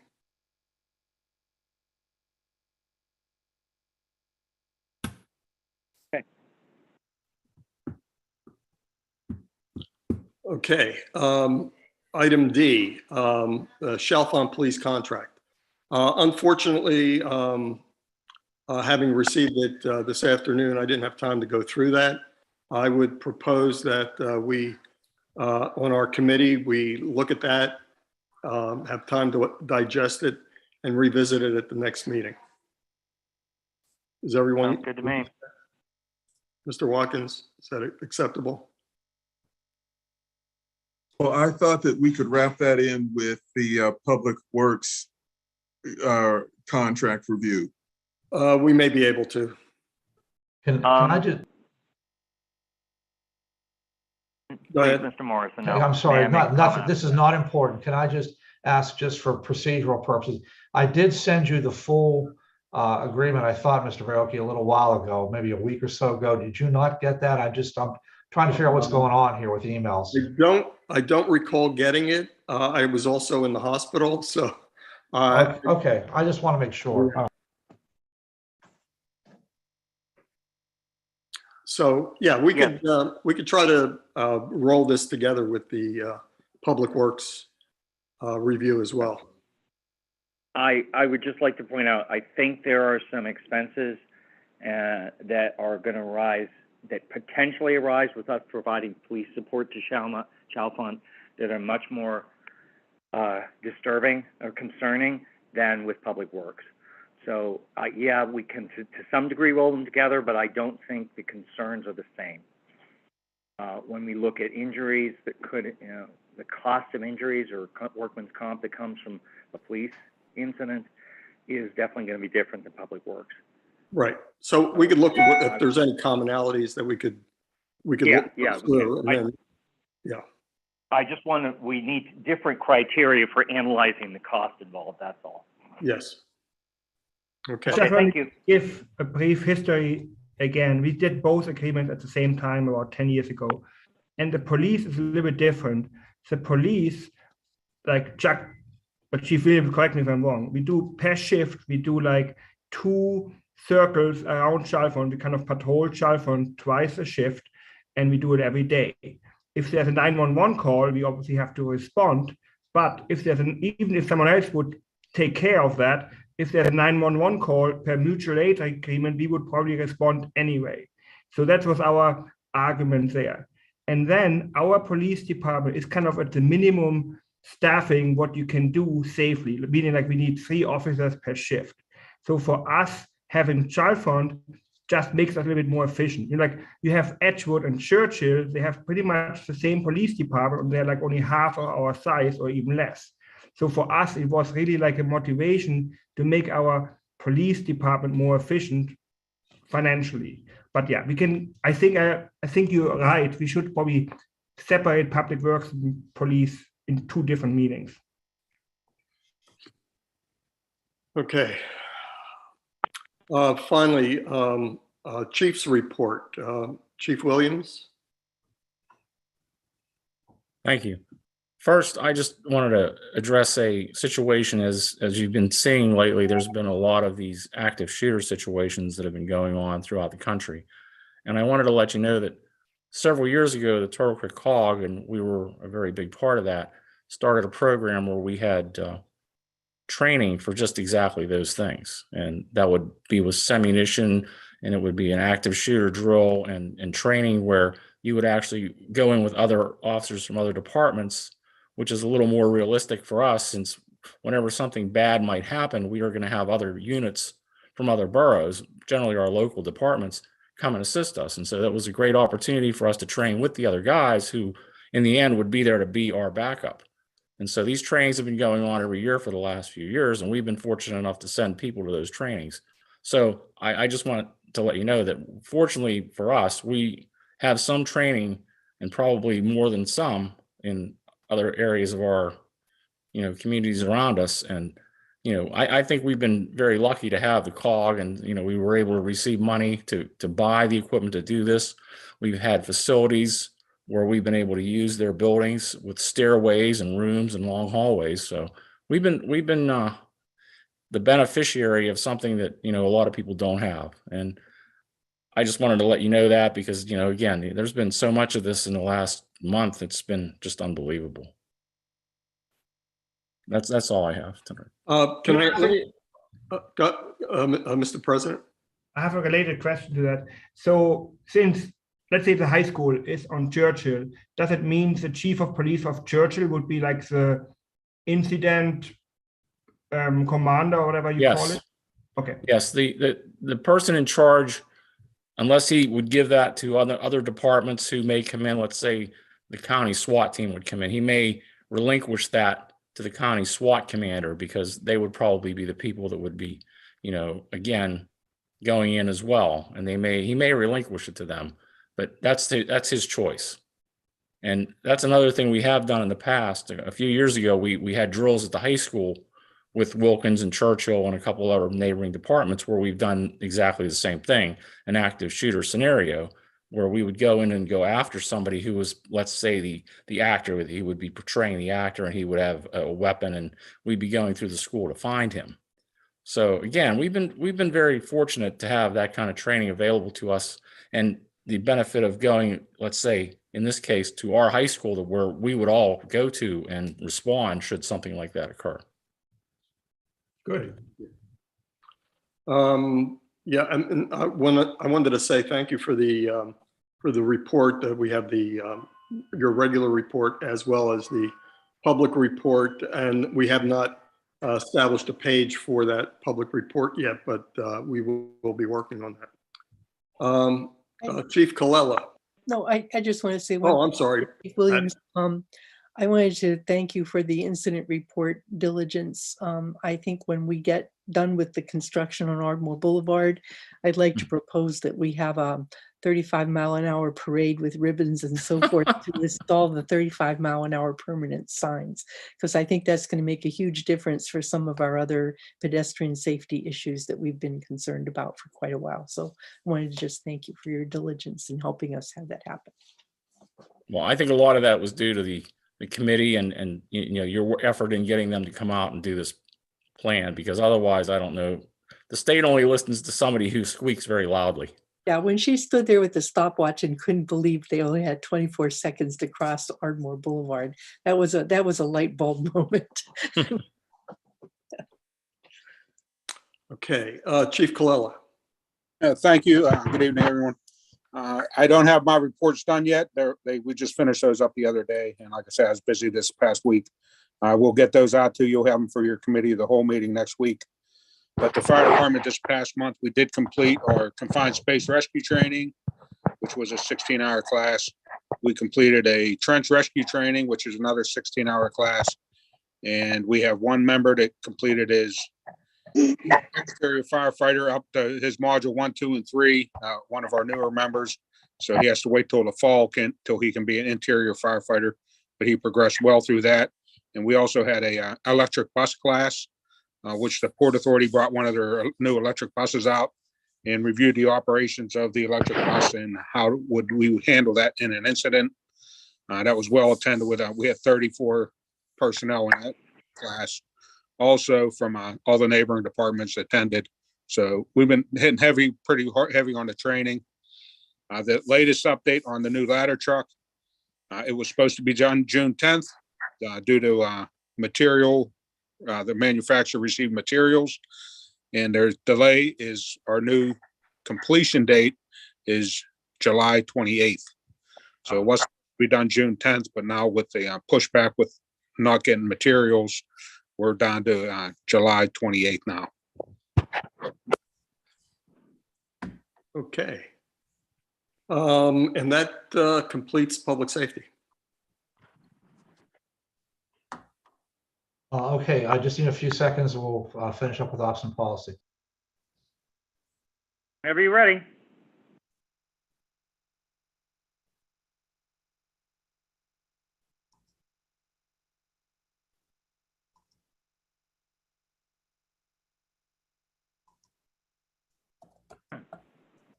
Okay, sorry, it took me a little longer than I thought.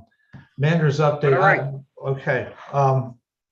Manager's update for Ops and Policy Committee. I'm going to let you read most of this rather than me go into it, just some highlights. First, we did have another person volunteer for committee membership, Environmental Advisory Council, Mr. Rischel, and I attached his letter to your agenda so you could take a look at it. We do have 2 alternate slots available, so if council is okay with it, if the committee is okay with it, you could put it on June 15th to place him as an alternate on environmental advisory. It's up to Mr. you. Morris, I think there's already 2 alternates on the Environmental Advisory Council. Do they have more capacity than 2? Three are allowed. I only see 1 in my list, so I need to double check that. I believe it was Christine Meadow and Barbara Farrell. Okay, wait a minute. I just had this up before, so let me take a quick look while we're talking. It And was recently updated, so that could be why there was a little. Christine Meadow is a regular member now Okay. as of January of 2022. And who was the other person? Barbara Farrell. Barbara Farrell. I have her as an alternate still. She's the only alternate I have. Okay, then I didn't realize Christine had gone to Yeah. full member. Thank She you. was moved from alternate in January. So does anybody have any objection to putting a motion on there for that? Yeah, that's fine. Okay, so I'll do that. Ms. DeMarco, do you have a question? Regarding Vivian Brose, I know her term expires at the end of this year. If she serves 1 more year, she will be finishing her 30-year service. And I think she would like to do that. She's at 29 years at the end of this year. And I think she would like to serve as a 30-year. I just have this as a placeholder for now because you really Yeah. can't decide that until December. Well, I just But wanted I- to know, I have had a conversation with her. Okay. Having trouble getting to meetings because she doesn't have transportation. She would really like to be coming. But I think we need to find a way to get her some transportation so she can attend meetings. Okay, I'm just concerned because we did miss this deadline once about 7 or 8 years ago, and I didn't want to do that. So since I knew about it, I'm keeping it on there. Mr. Burley? Yes, I talked to Vivian as well, and she expressed to me the same she expressed to Patty, that she wants to get her 30-year term in. So yeah, transportation is an issue for her. Okay, Work that out. I'll make a note of that. Yeah. Okay, my second item, just to update you on Savvy Citizen. I'm sorry, did somebody else have a question? No. Just to update you on Savvy Citizen. They are going to prepare several signs we can use to promote Savvy Citizen in the borough. They're the kind of signs like you see with political signs where you can stick them in the ground, move them around, whatever. They're going to do this as part of their service. They don't give us a lot of them. They give us about 6 to 10, somewhere in there. They also asked if we were interested in a banner. I think they're willing to do that. I told them we could do that on Yost's wall, and that's something else we could move around too. So they're looking into doing that. I don't know. It would just be their standard look, which you've seen before in Tree City Times or on their website. So it wouldn't be anything unique, but it would be related to Forest Hills, of course. And that way you could use it different places if you wanted to put it out at Community Day or the Yost Wall or somewhere else. They had also asked me about potentially putting a banner across the roadway like Ardmore. I wanted to get more information on that before I brought that up with you. But if they're going to create a banner, I don't, at no cost to us, I have no problem with getting that. We can always use it for something if we don't do that. But I want to double check what our regulations are for Ardmore banners. I know we have that as a policy, but it's already written up. before I brought that to committee. So just to update you on Savvy, that's where we stand. 1,163 people are signed up, and I'm told 50 to 60% of those people are Forest Hills residents. Any questions on that? Okay, item C, borough policies. I was asked to continue this from the May meeting, so I reprinted the summary I gave you last time in a spreadsheet format that's attached to this. And you can take a look at this as you want. I just wanted to be clear. I'm not asking you to take any action, but I just wanted to explain, especially since we had new members, that there are a number of policies, many of which are on the borough website, but not all, that have been approved by council over time. And I know different people at different times have said to me things like, why, well, let me use me as an example. Why are you not doing what council wants us to do? And I want to explain to you that lots of times if staff isn't necessarily doing something immediately, it's probably because there's already a policy that's been approved either by committee without objection or formally by council at a meeting. And we don't have the ability ourselves to overrule that. You can, if you don't like a particular policy, overrule something, change it by vote. I've mentioned before, for example, in the committee meeting structure, the rules say that no one is supposed to give me anything for a committee less than, I believe it's 48 hours in advance of the committee. That is always broken by council members. There are always people always giving me things at the last minute. And that's fine. That's up to you. I can't do that, though. I can't break that. So I wanted to show you those policies so you understand what's there. And if you want to make changes or something, please, feel free. A lot of them are on the website if you want to read them. So take a look at them. And if you don't find them there, let me know and I'll ship them off to you so that you see what they are. But I at least have a list of them. I believe it's fairly complete that I attached again to this thing. And the only reason why, again, I'm bringing it up is just to explain to you why staff does certain things. They do not have the right to supersede what council has already approved. And I'm not saying we're perfect. I know I miss things all the time.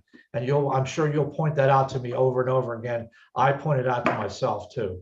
But just so you know, those are the things that are there in writing. I want to make sure you're aware of them. Am I not being clear? Is everybody okay with that, Mr. Lawrence or anybody else? No, that's fine. Okay. And I am going to reinforce something you did bring up, setting aside the other policies. It is important that the members of council observe the rules regarding last-minute agenda items. It is a Sunshine Act issue. It's just not helpful to our efforts when we do things, put things on agendas at the last minute. So I'd encourage all the council committees. So I have to ask a question here, Jack. Did you get my request to put the complete streets policy on the ops and policy agenda for tonight? I did send you an email asking as chair of this committee that you do that since I'm not on the committee. It's on there. It is? It's on there. It is. Okay, I'm having trouble reading. I didn't see it yet. It's under item 2. Okay, thank you. Or Among other 2C, things. yes. Okay, Absolutely, it's there. Okay. No All problem. right. I'm sorry. Go ahead. Nope, go ahead, please. Couple other informational things. I did mention to you I was going to have the codification updated. Just so you know, I'm working on that. I'm in touch with General Code and I'll order an update soon. Item E, I sent you this email before, so I'm not going to go over it. But essentially, in the main room now for business meetings, we have the ability to do a hybrid meeting so that it can be shown on Zoom and live streamed. And so I put on here some things that you need to pay attention to. We're going to do a first trial on the 15th. But there are some things that council needs to be aware of. For example, I'll just mention 2 things and you can read the rest of it. I did send this out in an email about 2 or 3 days ago. So if you didn't read that, you can see it here. 2 things, one thing is, if you're doing it by Zoom, this first meeting may be difficult because we're having some internal problems in there. Now, Mr. Baiocchi and I have been working with Hollowwood on correcting some of the errors that were made initially by committees that were setting up this building before they turned things over to me. And we had one person doing stuff. So we're trying to correct some of that. We do have money to do that. and all that. And I did have Hollywood up here twice trying to fix the situation, at least temporarily, so that with this first meeting, if somebody couldn't be there, we could do it by Zoom. Now, if you can't be there, I would still try to set it up for you to be on the Zoom meeting. But what Zoom would mean would be, I would show that on the main screens in the room. So people would see you at the same time you would see them on your computer with Zoom. And the problem I'm worried about is if I cannot get it set up on the monitors, then you may be able to see the council meeting, but they may not be able to hear you. So you may need to then call in for this first meeting. Now, Hollywood has given me some updated information, and I gave it to Mr. Baiocchi to look at with me so we can consider these upgrades that we need in that room. That's one thing I wanted to point out about this first trial meeting. The second thing I wanted to point out, and again, you can read the rest, you should ask Mr. Corbel to explain to you what rules there are for holding a meeting like this. It's a hybrid meeting. I believe you still have to have 4 members present physically in the room as a quorum to hold it. I could be wrong about that, but I'm pretty sure that's the case. So no more than 3 of you could be on Zoom, or 3 of you plus the mayor could be on Zoom for this meeting. So you should get him to clarify. You can read the rest of my notes later. Did anybody have any questions, though, if you did read the notes about what I had on there or what we're going to do on the 15th? You're going to have to bear with me because I'm taking notes, I'm recording the meeting, I'm also running the camera, and I'm focusing on different people, et cetera, and also still doing my normal roll call votes and things like that. So you're going to have some patience with me, please, because it's going to take me, I've trained on this, I've been going back and forth with it. I think I know what I'm doing. I'll probably make 5 mistakes that night, but I'm going to hopefully not, So just bear with me if you could. Anything else about that? Yeah, I will need to be on remote access for that June 15th meeting. I will be in Virginia that night. Do me a favor, anybody, including Ms. DeMarco, if you're not going to be present, you want to be on the Zoom meeting, just so I don't forget, at least by Monday, send me an email so that I remember to send you the invitation for the Zoom. Because I won't set that up until probably the 13th or 14th. So at least send it to me at least a few days ahead of time so I make sure you get the invitation. The only other item I had on here, you had asked me to put on here again in June, the idea about the Tree City Times and making changes in it. So I included again, just to update you, my notes and our discussions from last few meetings before we kind of froze that out of this committee for a while. So I would suggest taking a look at that, and if you want, you need to provide some direction as to how you want to move with this and how you want to go. You may want to ask Ms. Sim to come to this meeting and explain some more detail about how she operates and give her some ideas of what you're looking to do so she can tell you what works, what doesn't work, and what's possible and not possible. Okay. I'll ask the committee here. In the long term, we talked about phasing out at least partially the Tree City Times. My suspicion is we're still kind of moving along with Savvy Citizens, so we're probably not ready to start making that transition. Any thoughts from either of you? Well, I personally would agree. I don't think you want me, though, to say that. I think you're asking for counsel. You can say that. Okay, well, I personally agree with you, Mr. Lawrence. I think it's going to take some time. I think it's a great idea, but Savvy is going to be a surprise to some people who were used to the phone system, and you're taking the phone system away from them. So you need to I wouldn't overdo it right away. I mean, you don't have to delay forever, but I wouldn't want to overdo it immediately. I'd want to do it somewhere gradually. Well, one of the things I think we need to do, we need to have some sort of a advertising program to get out to the residents that we're going to transition, because we need to start at some point. So we need to figure out how we want to word that, and we also need to look at possibly reformatting some of that Tree City Times to be mobile friendly. So there are a few other things that we need to do as we move forward with this. Yeah, and it's a point extremely well taken that we just can't turn the Tree City Times into a digital thing that's on the website because it's not mobile friendly at all. So, yeah, we've got a number of issues there. Anybody else? I think there could be some advantages to having an electronic newsletter rather than a print paper one. First of all, you could add color pretty easily on an electronic newsletter.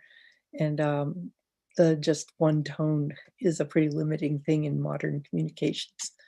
So I think emailing people a newsletter would be a good advance, but we're not anywhere near ready to do that because we don't reach even half of the population with email addresses. Yeah.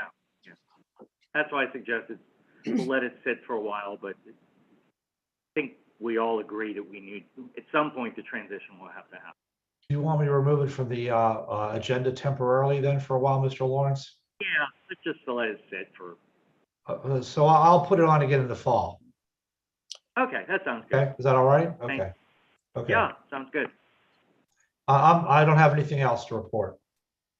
Okay, I don't have anything on A that, actually, I can just mention, we talked, sometime it came up, I think in January, should we have a nice policy so if people would like to do something in memoriam or celebration, and Mr. Morris kindly did find some very good samples of other communities that have nice policies for, you can donate a bench, and frankly, I let it sit. So if I get my act together, I'll try to put that together, and when I do that, I'll bring it to committee.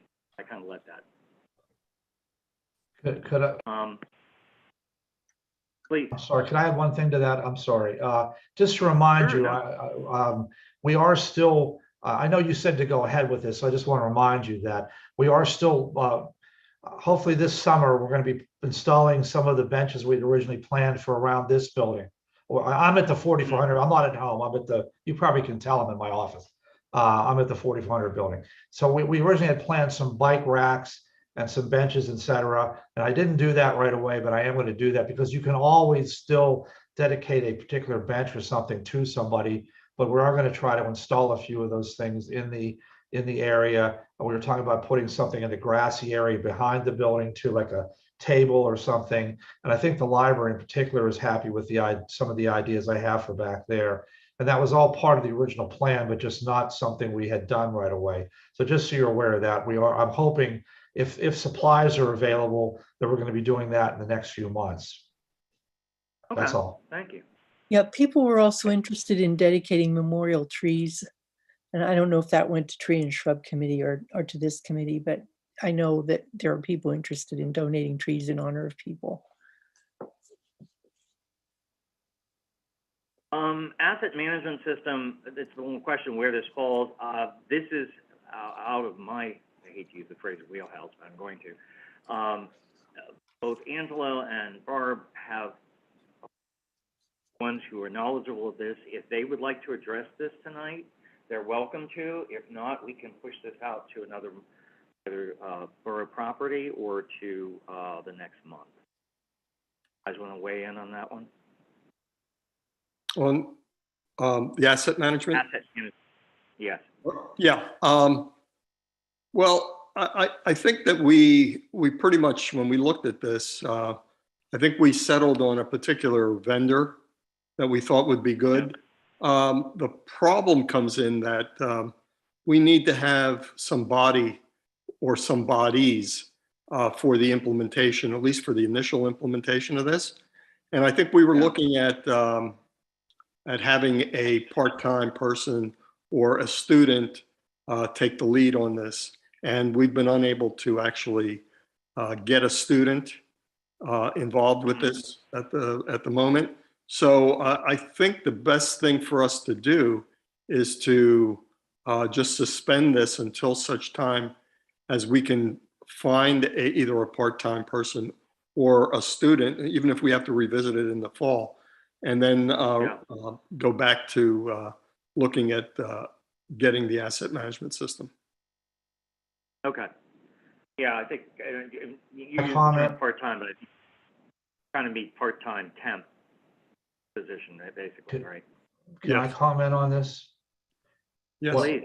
When we set up the new accounting system, we did not buy the asset management package because as I mentioned before, I had wanted to get some interns involved in doing inventory. This was years ago. If you look at old budgets, you'll see that in there. I don't think I even included budget reports anymore, but I wanted to get some interns in to do inventories of different things that we had. So we didn't buy that. So a couple of things. First, I'd like to make sure we investigate the current asset management practice too. This part of the system we already have. And then I'd like people to explain, give me some ideas specifically of how you intend to use this. Because, for example, one of the reasons we need it, we could use it for the budget, is to eliminate having an outside company coming in to do our inventory, which we had done up until about 5 years ago. And they usually, the insurance company wants that periodically. The auditors want that every year as to what's an asset and what's not, what the value is and things like that. I understand there's more to it from what Asset Panda does in that they also, for example, do some maintenance schedules and things like that. I don't know whether or not the AccuFund system does that. I have no idea how portable it is or not because we never investigated it.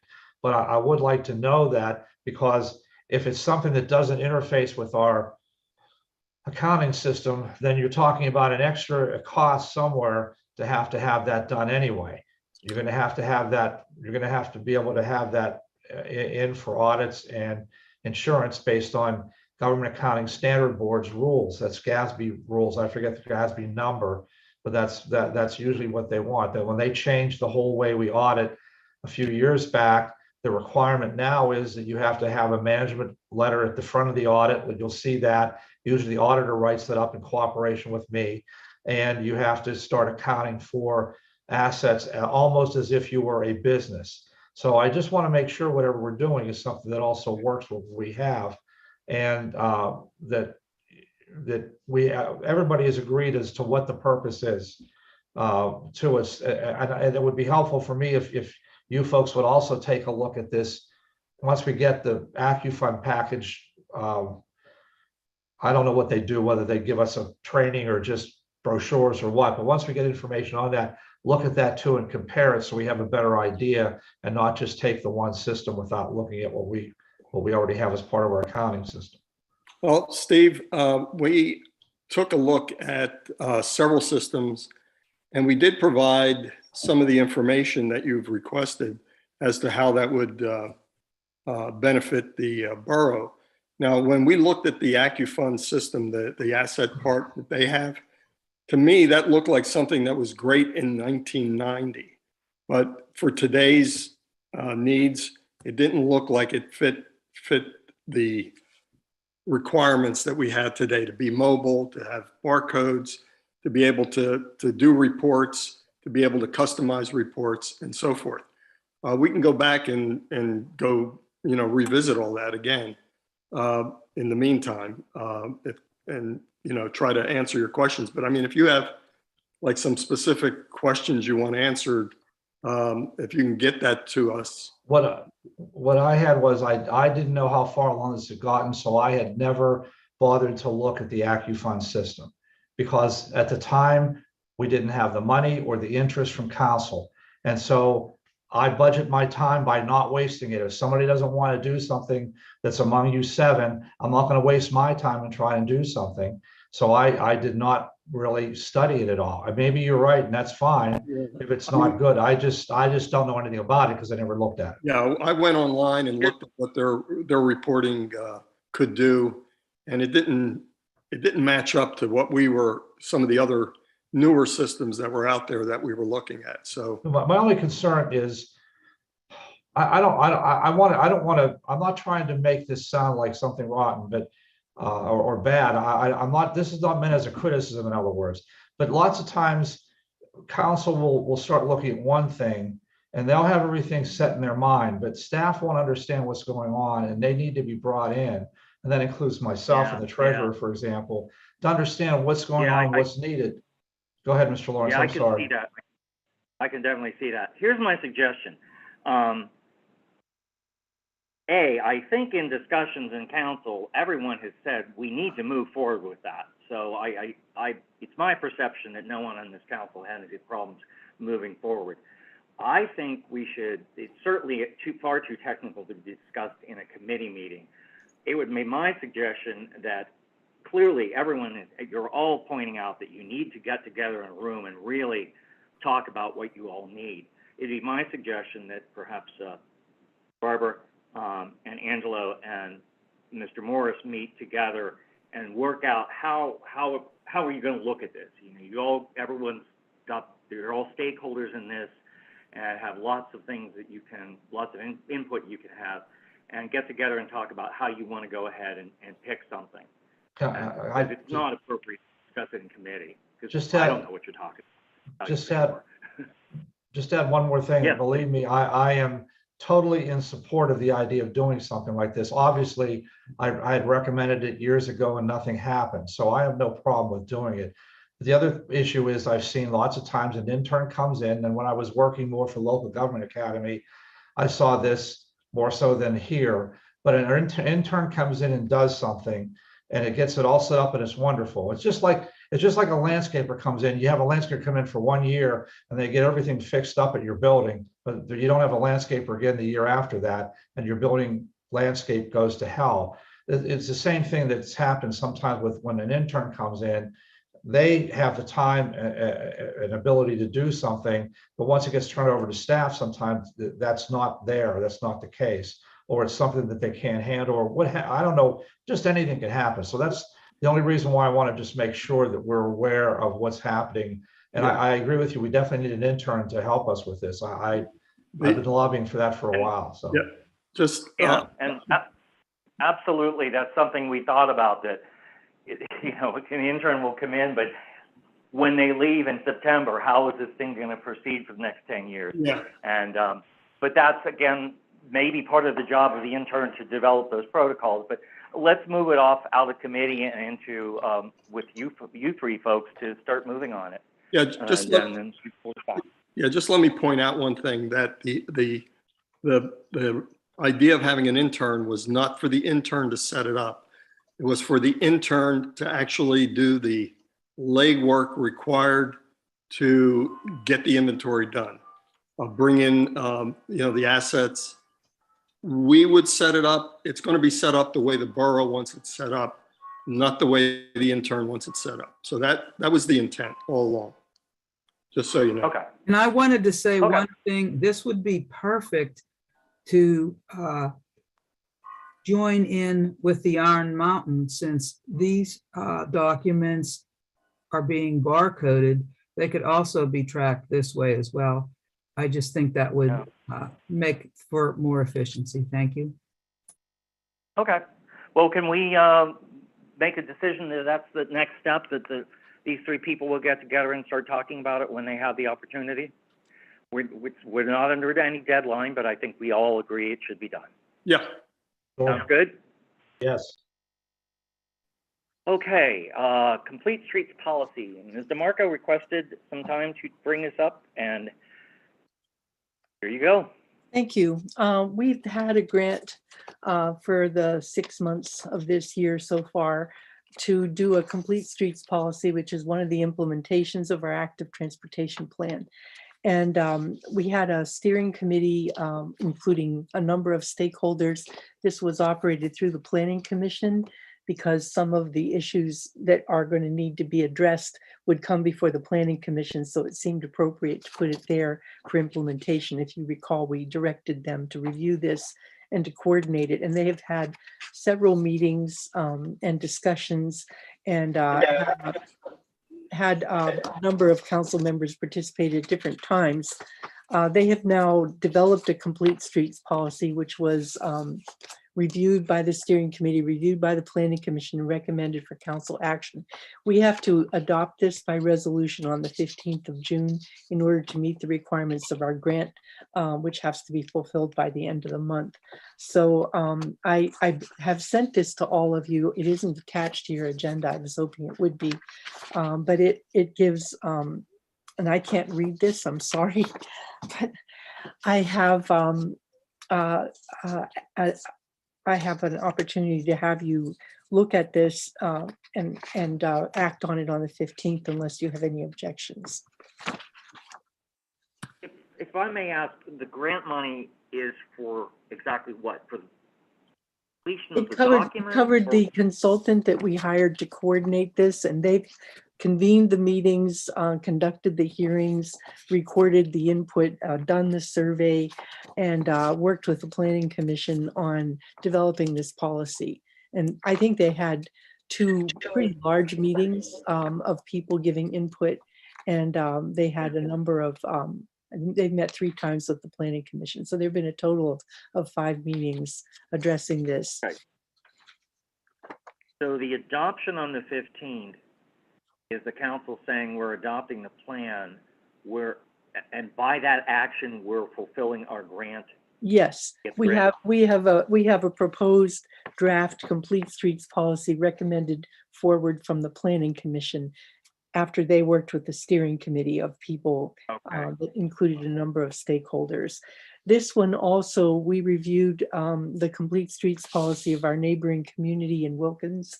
And Churchill is also considering the same policy. So we made some adjustments to the Wilkins one, in particular to have some performance criteria relating to trees and maintaining the tree canopy along roadways that they didn't have in theirs. But otherwise, this would be something that we could adopt and work with them on something, for example, like a bike lane on Greensburg Pike. Because if we have a complete streets policy and our adjoining communities have also, then we're eligible to apply for implementation funds from the DCED for things like bike lanes and sidewalk repairs and such. Steve? So the adoption on the 15th in no way commits us to any financial obligation. to No, no, this is a policy for going- future projects. And it gives you, a kind of review criteria for new construction that might come to the planning commission for consideration.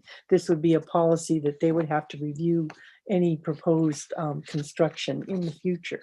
Doesn't go backwards. Okay, I understand now. I was not clear on that. I understand that. Thank you. Can you please send us the latest draft? So we just have it like maybe a week before the meeting at least. I sent it up to everybody more than a week ago. I'll send it out again tonight. I was hoping it would be attached to this agenda tonight. Well, So that- that's what I wanted to apologize for. First, I thought you meant you sent it out and that was all it was I needed. did That's why- send it out, but. Okay, and I'm just saying, I didn't know you also wanted it attached. I apologize. The other thing is, there's lots of times with these kind of things, there's specific wording that has to be part of a motion. Can you make sure that you let me Yeah, know specifically? I'll help you how- get the resolution, the draft resolution. Okay, but again, I'm sorry, I misunderstood. I thought you meant it had been sent out. That Well, was all I that was sent a needed. formal request and copied you and Marcus to Jack to put this on the agenda, and I assumed that this would be attached to the agenda item. Well, another mistake I made, I apologize. Yeah, can I ask a question here? When I read through that, are we suggesting that what you sent is going out for approval? Because there's a lot of open-ended issues in that proposal.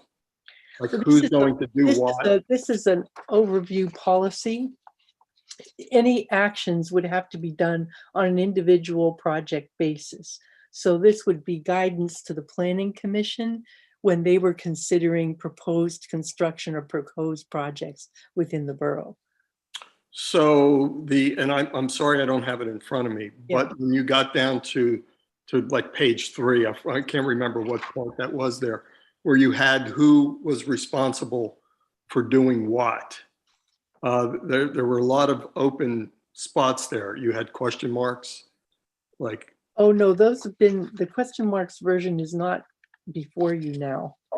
The one that you have does not have question marks in it. The one that I sent was the final, the draft 3. So you Okay, may not have received the final one. Okay. yeah, I had like 3 different versions of it, the last Yeah, one. no, the one that was sent forward by the planning commission doesn't have any question marks left. Those were all resolved in the meetings that they had with the. Okay, so I'm sorry, I didn't see that. Okay, I'll have to make sure everybody gets this then. I apologize. There it is. Yeah. Yeah, Not Steve. the end of the world. That's Anybody this else? one, in other words, correct? Yeah, that looks right. Yeah, and so could you scroll down, Steve, just for all the way down? Yeah, talks about exceptions, design Um, standards, It was under neighborhood performance. context.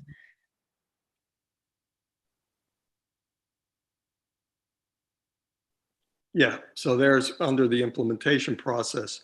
See, it's still there. You have the Department of Public Works question mark, shall review the current design. You've got the borough. I mean, those are questions, wouldn't they need to be asked before? Or this would be approving this without knowing who's doing what and who's responsible.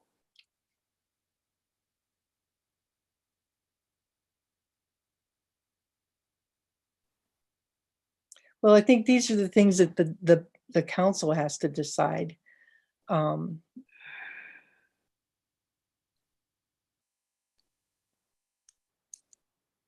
You know, I mean, you want this to come, you know, as I said, does this go under ops and policy? Will it come under public works? You know, we haven't made those decisions. I would recommend that it comes under the planning commission and Well, yeah, and I'm sorry. I mean, I agree with everything else that you have in this thing, but when it comes down to how it's going to be implemented. well, we can delete that section for this and leave that for further action under the active transportation plan, if that's a problem. No, yeah, I mean, that's only a problem in the sense that it's not, it's saying perhaps the public works is doing it, but it wasn't. Well, you know, we sort don't have a communications department that offers educational opportunities. Like, for example, in the climate action plan that's been going on through the Environmental Advisory Council, we don't have anybody that would be doing things like safety and active transportation practices. You know, we don't have an entity that's responsible for that sort of thing. I don't know where council would like to put this. I mean, the second point should be the borough engineers shall review current design standards and stuff. It's not public works who does it in our borough, at least. Okay. And then the second one, I don't know. I mean, it doesn't really bind us. I guess we can just keep the ball. It's neutral. It doesn't tell you who it is. Yeah. Yeah, I would just take that who question mark out. And the second, I recommend just say borough engineer shall review.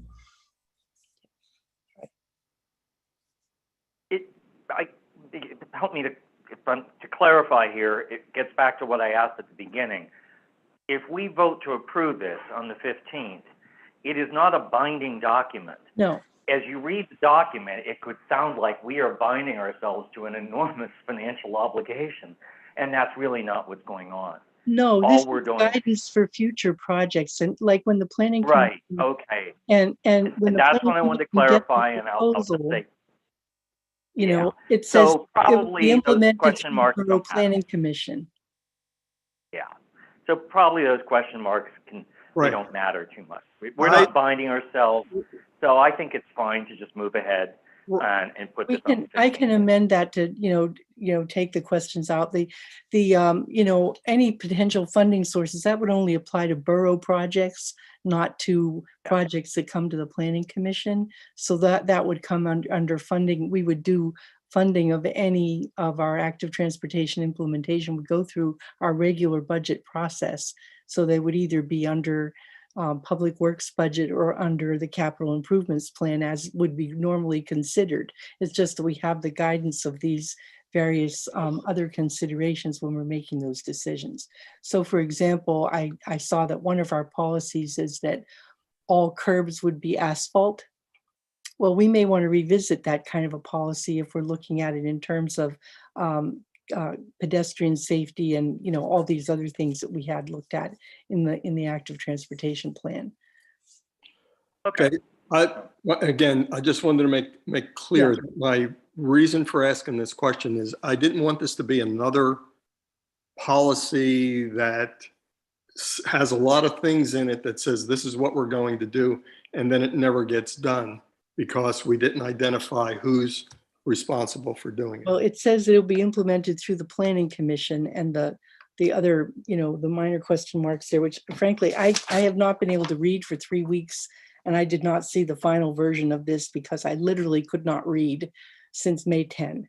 And I thought they had taken those out because we did discuss it, and they just didn't get it into the final writing. But it doesn't bind us to do anything in anticipation. This is conditional on actions that would come before the planning commission for their approval and consideration in the normal permit granting process. Okay. So for example, this Ardmore Boulevard project that they're doing down there, if we had this policy in place, the Department of Transportation would have to adhere to the policies of our complete streets. Would they? Yes. I thought that's a state road. And the DOT sits on this committee. And one of the reasons we got their attention was because we've engaged them in this process. And so we're now looking at, and this is going on through the Pennsylvania Municipal League, we're looking at making policies imposed on the Department of Transportation by statute that will require them to consider local planning ordinances in the planning of their transportation system upgrades. So this is kind of a defense measure for small towns to have some way to control what happens here. Because if we have a complete streets policy, that also binds the DOT, the utility companies, the tree hacking people, all of those guys. If we have this on the books, it's a protection to us too. Which is why I pursued it in the first place. Okay. So I'll fix those minor question marks and send you a clean revised version that we can circulate in advance of the meeting. And the resolution is simply that, that we would need a resolution adopting the complete streets policy as attached. And this is one of the implementation actions for our climate action plan and for our transportation plan that we adopted last January. Well, let's get a copy out to everybody on council, but it sounds like I think we understand a little bit better what we're doing when we vote on the 15th than I did 15 minutes ago. Okay. All right. And Anyone if you else want to in talk committee about have it any thoughts? further, please feel free to call me and we can discuss it. Anyone else in the committee? Comments? Okay, move forward. The final thing I have on the agenda, street renaming. In late winter, because it was a potentially legal issue, a proposal was presented and discussed in executive session to rename a road beside the present Borough Building. As you know, it was suggested it be renamed under Classic. After discussion on its merits at that time, there was an agreement to proceed with this. We asked Mr. Cordell to look into any potential legal difficulties, and he reported back that there really were none. It's a simple thing. There's no post office box, no address. It would cause trouble. And this proposal to change could proceed by a motion of council. So I'm kind of suggesting at this point, we put a motion before council on the 15th, the business meeting to rename the small lane in honor of Mr. Tomasic. Marcus, do you have any thoughts on this? I believe that's No. the process. No, I mean, that's what we agreed, and we kind of were sitting on it. So we agreed in, I think it was January. So Steve Corbell said there's no concerns because there's no one living there on that street or way, whatever you call it. And so I think we just should proceed. And I think it's important to actually do it in public. That's why I think we're talking about it tonight, so that we don't get, I think it makes sense. Yes. That's why I mentioned. Yeah, that, and that just, we had. I'm sorry. Yes, sir. No, please go ahead, sir. No, and I just wanted to, reiterate that when I had proposed that we did discuss it and that there was a consensus that it was appropriate, then we should move ahead. And until, like you pointed out, we had to make sure all the legal issues were resolved. So let's get that on the business meeting on the 15th. I forget whether it's called a lane or a way. Tomasic Way. Tomasic Way. All right then. So with that said, I don't have anything I'm seeing else on our agenda tonight. Does anyone else have anything that I've missed? No. Sounds like it's time for us all to go to bed then. Good night, everyone. See you next Tuesday. Good night, everybody. Meeting's over. I'm Bye-bye. ending it.